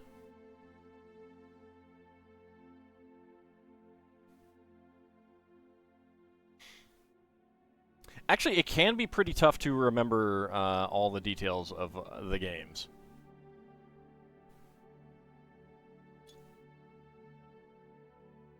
But I also know what you're referencing, and I'm teasing you.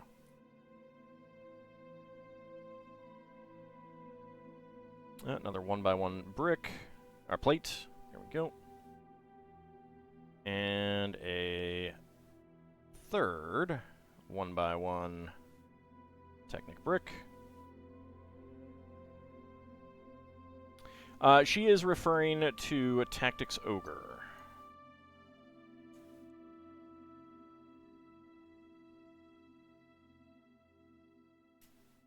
There's a mechanic where you have monsters, and you auction them off, and you get stat-boosting food items out of it.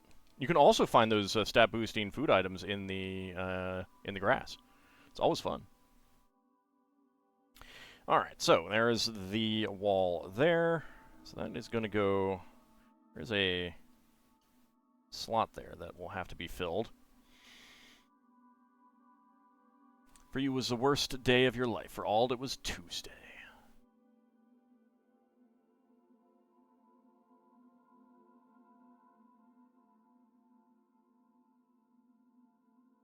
Alright. Oh, we are just doing one of these, okay? And a 1x3 black inverted tile, and a curved slope.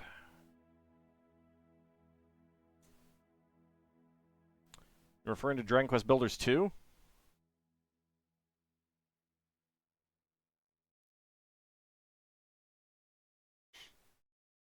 I mean...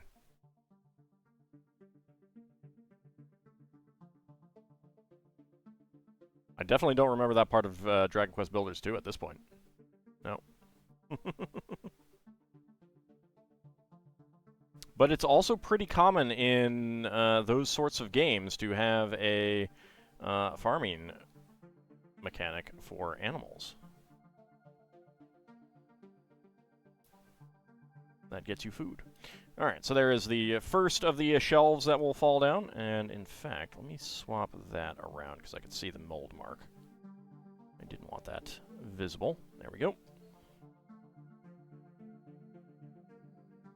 Chickens only gave you a single drumstick. Well, I think that that is the kind of thing where you gotta take some creative license. You know?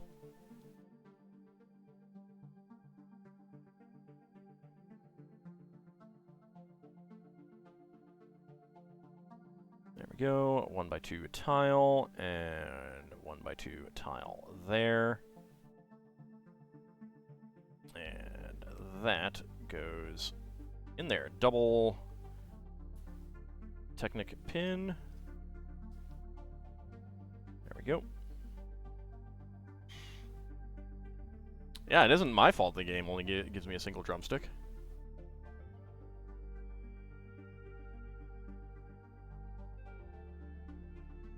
Alright, another pair of Technic 1x2 plates. And another double frictionless Technic pin. There we go.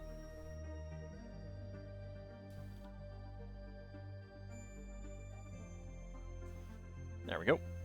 Get the shelves there. Now, 2 1x1 plates. 1x1 Technic brick, and another 1x1 plate.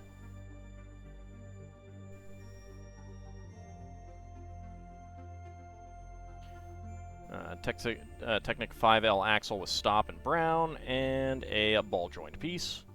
Slip that right under there. Push that all the way in. There we go. Disappointed at the lack of ogres in Tactics Ogre? Well, you probably want to have a conversation with Queen about that then. There we go. And whoop. And the shelves all collapse. Push it in, and they go straight back up.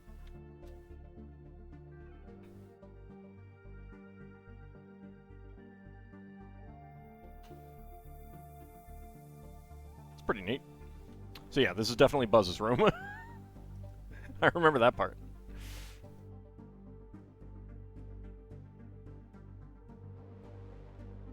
Alright, now we get some windows. You've heard someone say that about another game in the series? What? Say what about?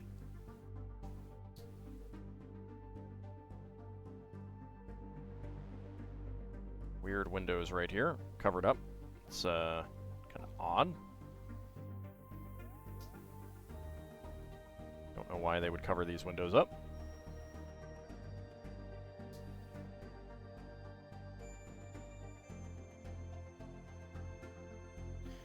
Oh, not enough ogres in a game with ogre in its name.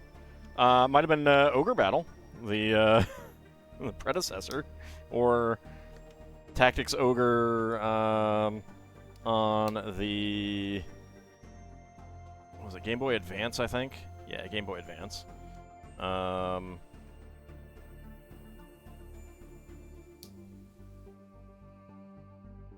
Or Ogre Battle 64 on the N64. Only Ogre Battle and Tactics Ogre were by the original designers, though. Alright, 2 1x4 bricks here, and here. And a 1x4 and a 1x3. Brick, brick. Brick, brick. Pretty sure it was Ogre Battle? Yeah, there's not a whole lot of ogres in Ogre Battle. But that's because Ogre Battle is a reference to Queen.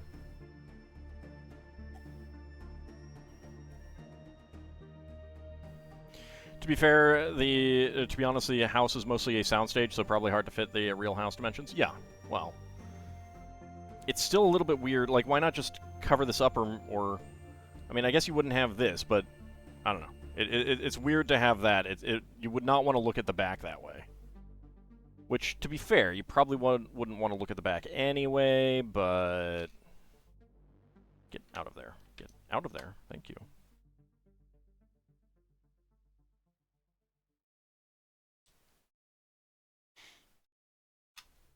Close that up.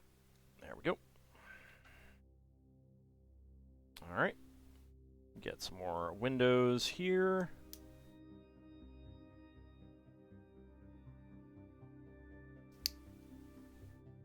There we go. 1x3, 1x2 brick brick. Trying to remember, trying to think of what Queen it is referring to. It might be a lyric as opposed to a specific, like, song title or something like that, but I'm referring to Queen, the band. Because Let Us Cling Together from Tactics Ogre and March of the Black Queen are all Queen references. And I believe Ogre Battle is as well. I could be wrong. I could definitely be wrong on that, though. I'm by no means a Queen expert.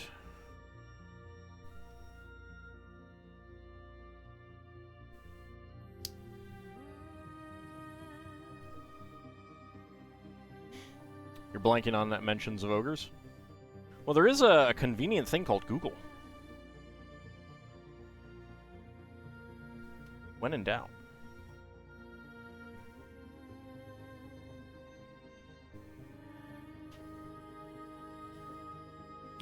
One by 4, 1x3. Again, like, I don't know the song, so I'm just pretty sure there was something that I was reading where it was like, these are the references to Queen, and it included literally the title Ogre Battle. But it would also not surprise me if my memory is... Ogre Battle and March of the Black Queen are off of the Queen 2 album. There we go. Literally a song called Ogre Battle. I should go listen to those, see what the designers were listening to.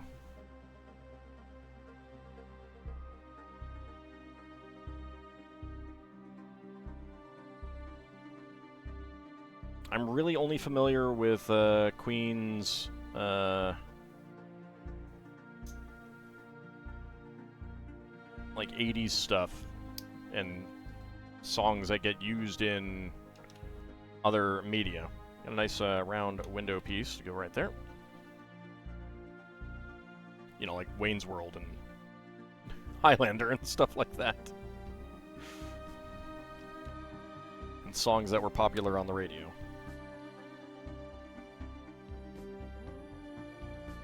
Alright, let's get this arch in there. There we go. 1x6.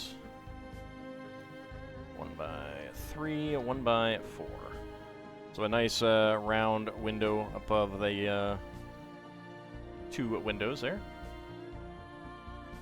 Alright, let's see. There is a 1x2 brick here. 1x2 brick there.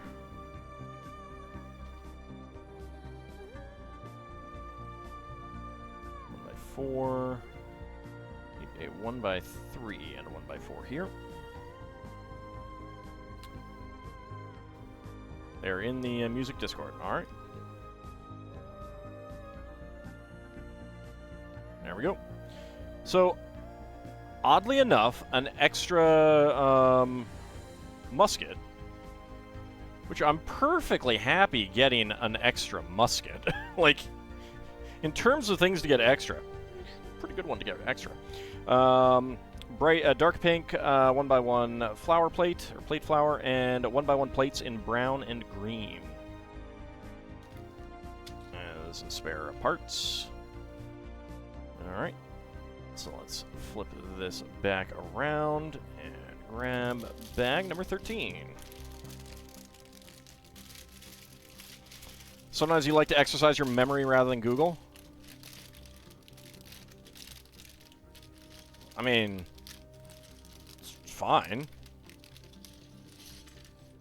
Oh, not saying don't. But you can only exercise a memory if you have those memories, so. Lord knows I couldn't have said what album those were off of.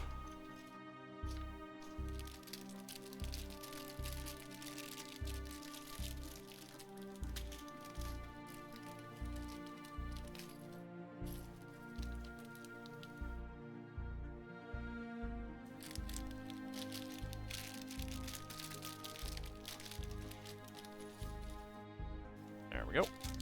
Lots of small parts here. Alright, starting out with the dark orange 6x6. We've got some brown 1x1 plates with hollow studs.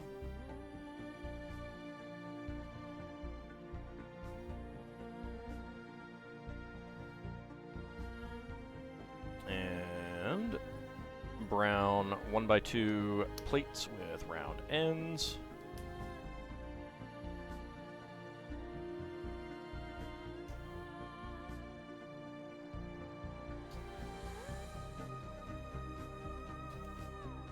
There we go. And there's the sixth one. There we go.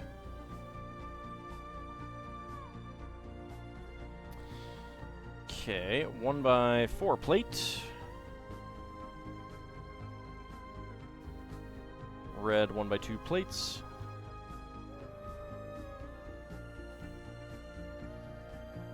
White 1x4. And a couple round top pieces here. So those from the 70s, I assume, those songs?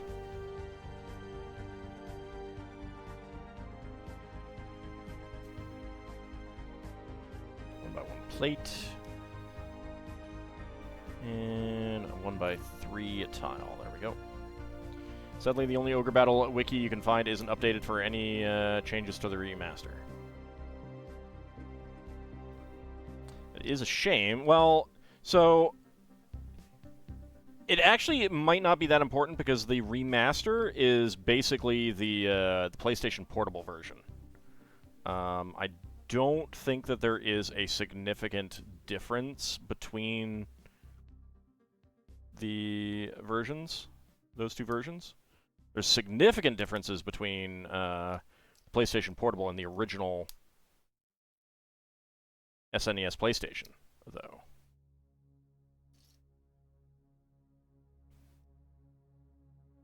$1974, got it. That would be part of why I am unfamiliar with with those.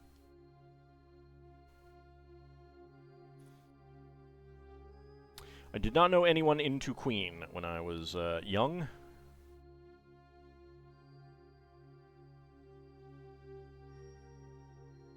Honestly, like, looking back on it, I don't think I had many friends who were that into music. And some of those who were like into music, were not exactly into popular music of any modern era kind of thing.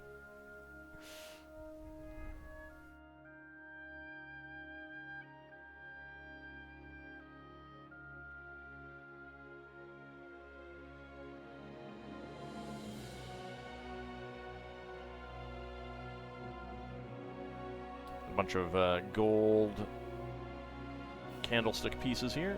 There we go. And inverted cones and gold ice cream pieces. Big band jazz? No. Classical. One of my friends played piano, and that is mostly what he played.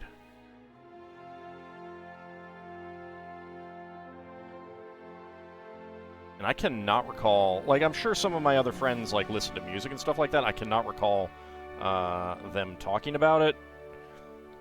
Now, part of that probably means that we were just into different music, so we just never talked about it. Never, like, hey, did you listen to such and such? Because it would have been like, no. There we go. Get that bed in there.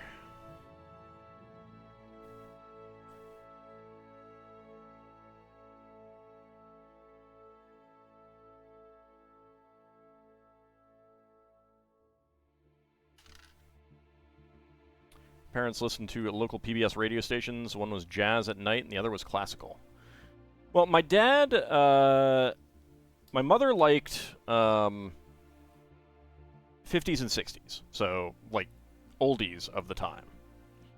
My dad was into, when I was young, he was into basically the same thing I was, 80s music. He didn't listen to a whole lot from previous eras, so, like, he did not listen to a whole lot of 70s music, and I don't think that he particularly listened to, like, I don't think Queen was one of the bands that he listened to.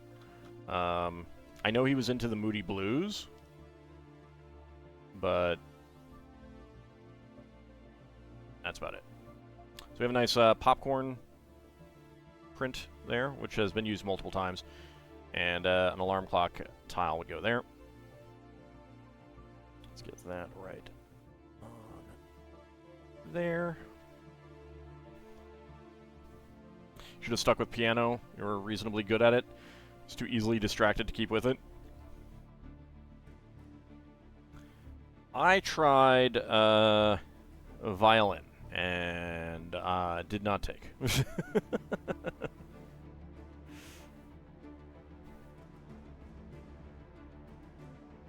get that right under there.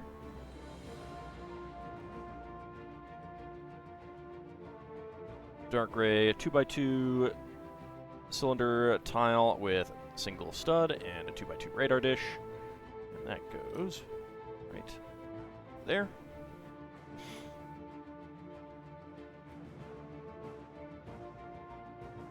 I'm just not particularly musically talented, that's all. My father and my sister played cello, though.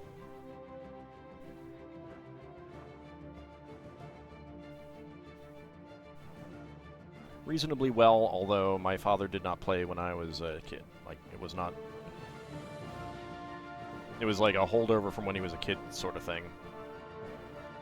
So I don't know how good he was, actually, as an adult.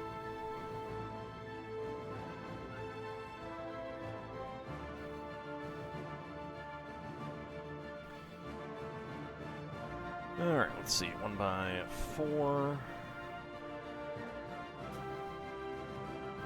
2, and 1x1. You weren't good at any other instrument? Well, my parents said that I should have tried other instruments. I don't think that would have made a difference, but I don't know. A couple pictures would go right there, and we'll get this wall right in there. Dad sang in church choir for decades. I forgot that they had a chimney in the parents' room, and also, like, this is, this should totally be underneath the other chimney, good lord.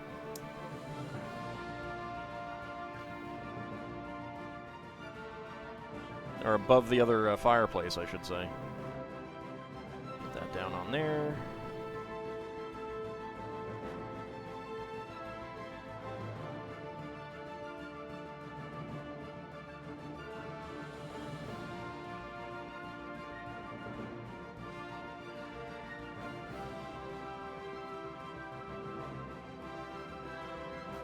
And get that one on there. Alright. I see. This is for a lampstand. Get the Fabuland flower piece. Gold 1x1 cylinder plate. Get that in there. Another gold one there. And a gray 4L bar.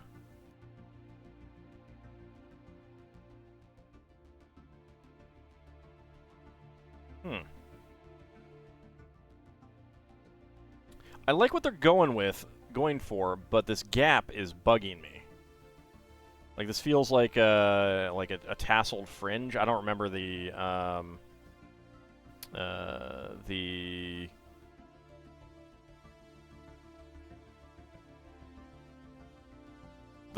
lamp from the actual room, but I assume it's like a tasseled fringe. It looks good, but I just wish there was no gap. Your cousin was in a local opera company down in Silver Spring. She knew Mike Rowe during his brief time there. I didn't know that there was a... You mean Silver Spring, Maryland? AKA my hometown? I don't know of an opera company in this area.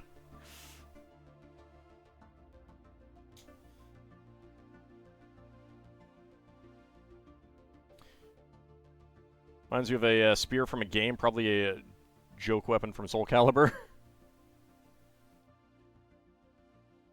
Might have been DC one.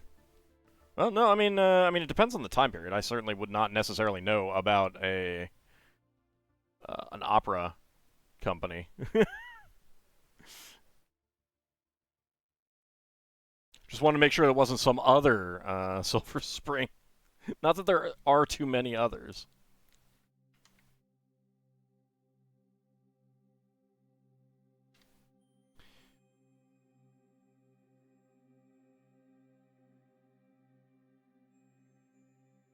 Kids are so big into opera, right? Yep. Yeah, there was a spring filled with mica that, you know, looked like it had silver in it. That is why it's called Silver Spring. It is also the origin of the song by Stevie Nicks. Of course, she gets the name slightly wrong.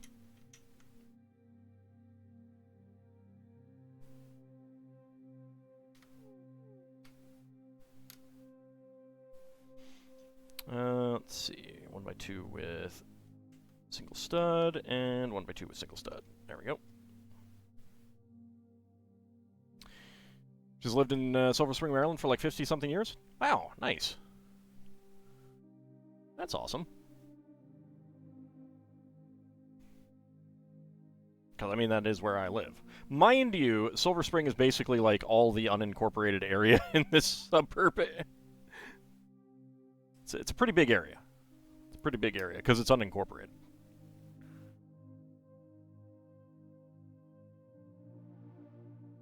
So it's one of the biggest suburbs of DC because of that.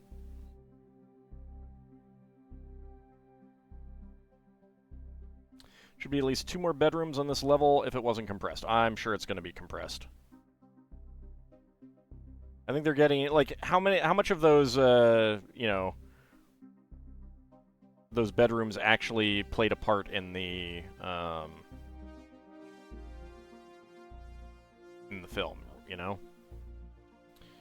Alright, that goes right in there. That's a pretty neat way of doing that. I like that.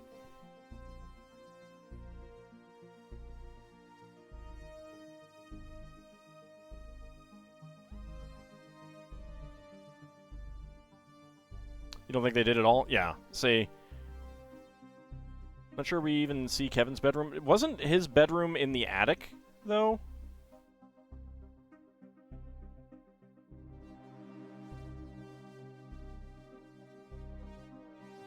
Buzz and the Master are the ones you really see? Yeah.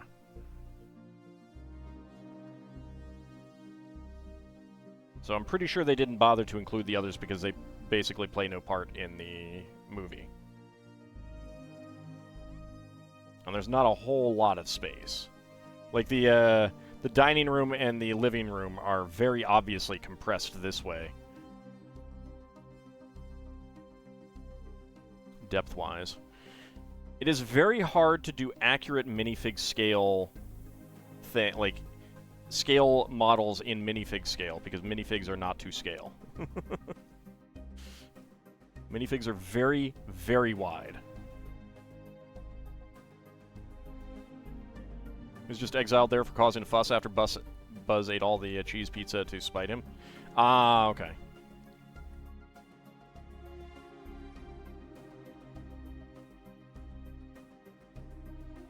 And that's why they forgot him, because, or didn't wake him because he was sleeping up there? In an older draft, Uncle Frank was behind the Wet Bandits and wanted Kevin murdered. Wow. Wow, oh my god. That's pretty dark.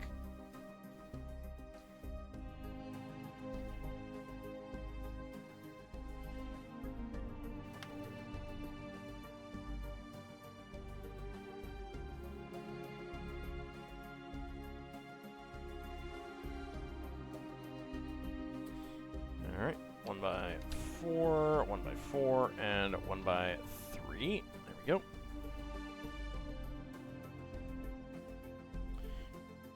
Alright, trans blue and a clear gem. Trans blue 1x1 cone. Right there, and knock it off. There we go. And red 1x2 plate, 1x2 tile, right up there. Purple 1x1, brown 1x1 cylinder plate, and 3 green plant pieces.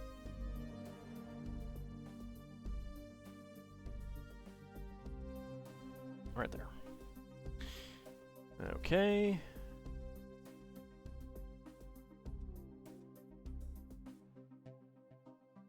Stickers would go on the door, but I'm not putting those on. There we go.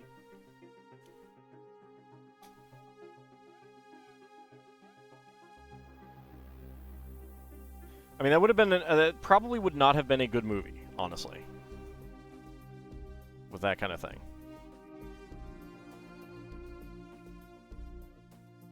Okay, that goes right there.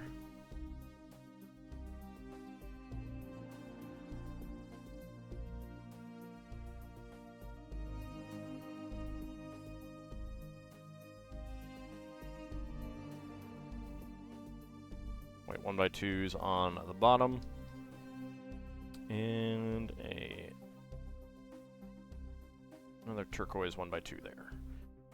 Picture would go on there. They also extended the end to have the neighbor reunite with his family too for thematic closure. Yeah, I mean, and that makes sense because that was one of the things that Kevin and the neighbor talked about. So it does really make sense to have to show that the neighbor did reach out. Kind of hard to do a slapstick sequence if you want to have a murder motivation. It definitely changes some things, doesn't it? Definitely changes some things. All right, that goes right there. Stop telling me about the printer running out of warranty. Jeez, I don't care.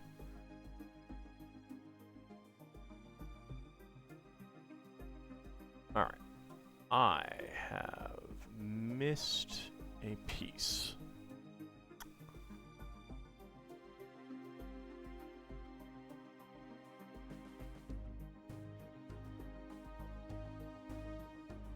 Under here. Yep, I didn't get this in.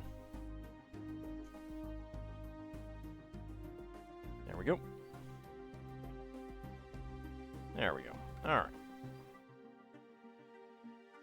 right. Okay, spare parts. We've got a white 1x1 cylinder tile, a light blue 1x1 tile, gray 1x1 cylinder tile with top peg, white 1x1 tile slope, clear gem, gold swirled ice cream piece, and a brown 1x1 cylinder plate with hollow stud. To be fair, they made Frank about as much of an ass as Buzz even still. Yeah, well, still. It doesn't... It's still pretty dark. Having your uncle want to kill you kind of thing when you're a kid. Let's go ahead and get on to bag number 14.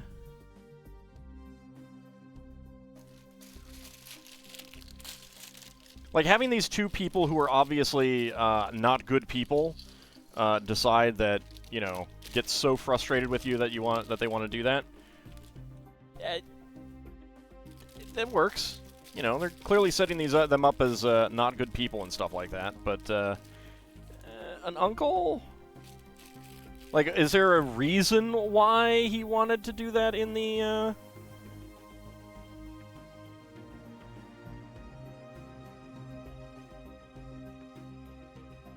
Let's see. Nope.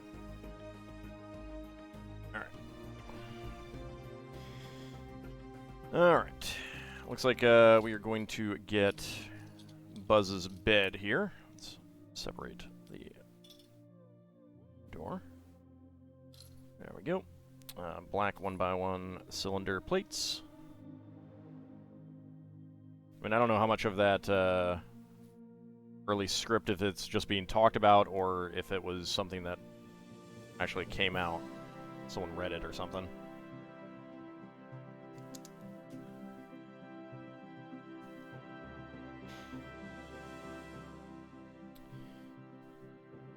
Alright, 1x2 plate and a 2x2 plate. You don't know any more than that he was supposed to want him dead? I guess because he hated the kid? Well, it's a good thing they didn't go with that, then. That's really dark. Well, I mean, you're talking about a different script. Like, things would be different. How would he know that? Because the script would be different.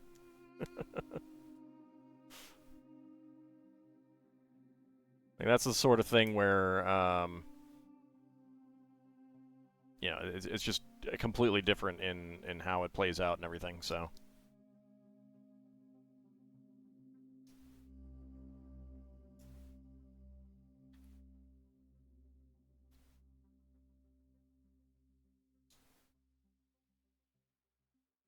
Sometimes the script idea is so changed that the genre is different by the time filming begins. Yeah, that does happen.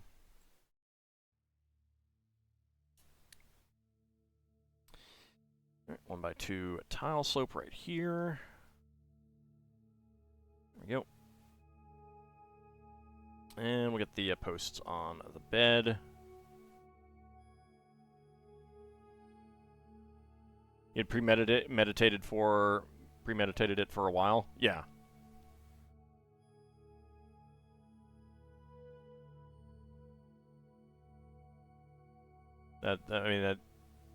That would make sense, but and I suppose like in that spec script, it could have been a case where he lied and said that Kevin was there or something like that. Like he made sure, if it was a case where he intentionally wanted Kevin to be left behind so that he could kill him for some reason. Still very weird. Very, very weird. Alright, there is a sticker that goes on that. I'll pull out the sticker sheet and we'll look over it at the end, I think, as well. I don't remember enough from the movie for a lot of the stuff, I think, to make sense to me, but it made to other people.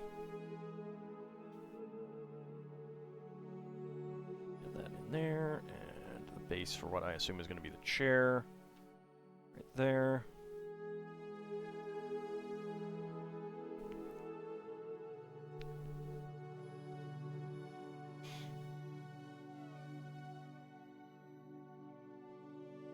Yeah, I mean, if you're doing that kind of thing where it's a completely different scenario. There's all kinds of differences that are going to happen.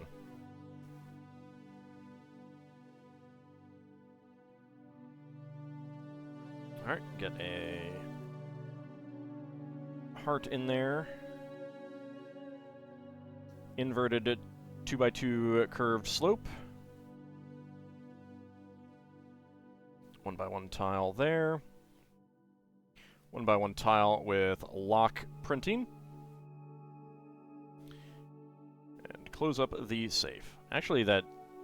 like, it doesn't slide around, but it doesn't... it's still super loose.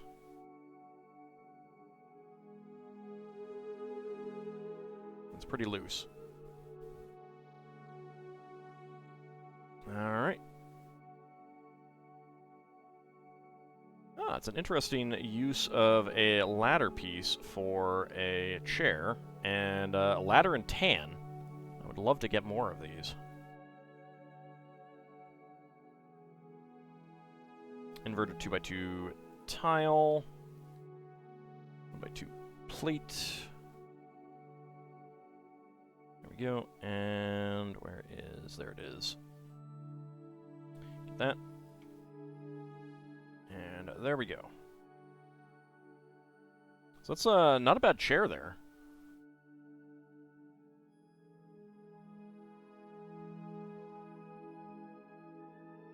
I do like that chair. Looks pretty good. It is not something that a minifig could easily sit on, because there's no studs, but what are you going to do? Alright, let's go ahead and make the toilet now.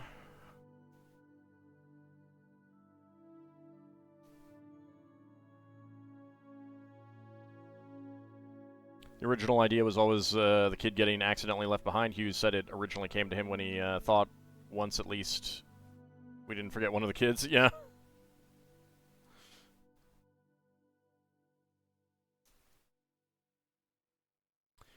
I mean, in a situation like that, then it would probably be more along the lines of the uncle being the ringleader and getting fed up with Kevin and wanting him dead or something, as opposed to planning it from the beginning. There's a little stool. Alright, little table on the other side. Using the gold scroll pieces, which are pretty nice. For a lamp. Right there, and I knock it off. There we go. Alright, door on the other side.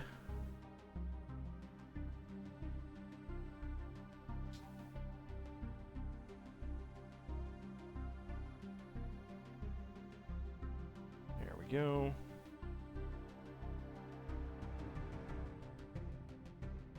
Okay. 1x4 plate here. 1x4 plate there. 1x2, 1x2. 1x2, and 1x1. Alright. Black 2x6 back here. 1x6, 1x4. 1x6, 1x4, and 1x12. There we go. And then here we have... if I missed someplace for that. Maybe we'll get it put on in a moment.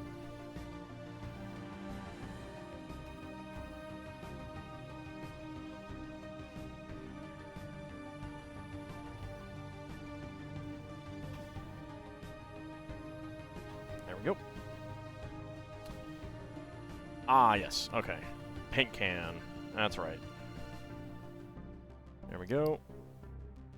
And a trio of 1x1 cones. Pair of white flowers. Actually, that makes a kind of a nice idea of a banister. I like that. Get that on top. 1x3 with 2 studs. Pop that up and connect the rope. There we go. And that goes right there. People that owned the house at the time also coincidentally owned houses approached for 2 other John Hughes pictures. Alright, so spare parts. Black 1x1 tile. Brown, gray 1x1 tile with lock printing. Black 1x1 cylinder plate. Black tap. Dark pink 1x1 heart tile. Brown spiral ice cream piece. And a light yellow or bright orange 1x1 plate flower. There we go. Alright. Doors are installed wrong. Conventional wisdom has doors opening into rooms for all but closets. Yeah, that's so you don't, like, when you're coming out of a room, you don't hit someone who's walking through a hall, kind of thing. But the hall in a set like this is where the space is. There's no space to open them into the rooms.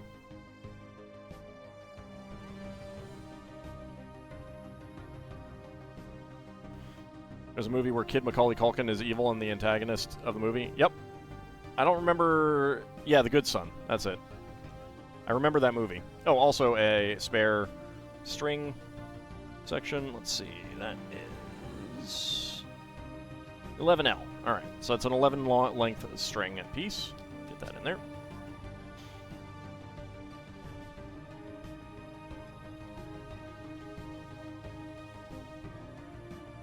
So there we go. Coming along quite well. But I think that is where we are going to wrap it up tonight. So we're going to have the 2 opening sections of the second floor for this time, and then move on to the roof. Might push it to get to the end next time. I don't know. We'll see. We'll see how quickly I can get the front wall sections done. Looks like they're going to be similar to these down here, though. So, but I don't know that we'll have we'd have a full stream after that. So, definitely something to consider for next time. But maybe there will be. We'll definitely think about it. Anyway, that is going to be where we wrap it up tonight. I don't think there's anyone on right now. Excuse me? Did Twitch just, like, in the last couple hours change my raid logo? My raid? Yeah. Yeah. Okay. So, my raid thing has been changed. How?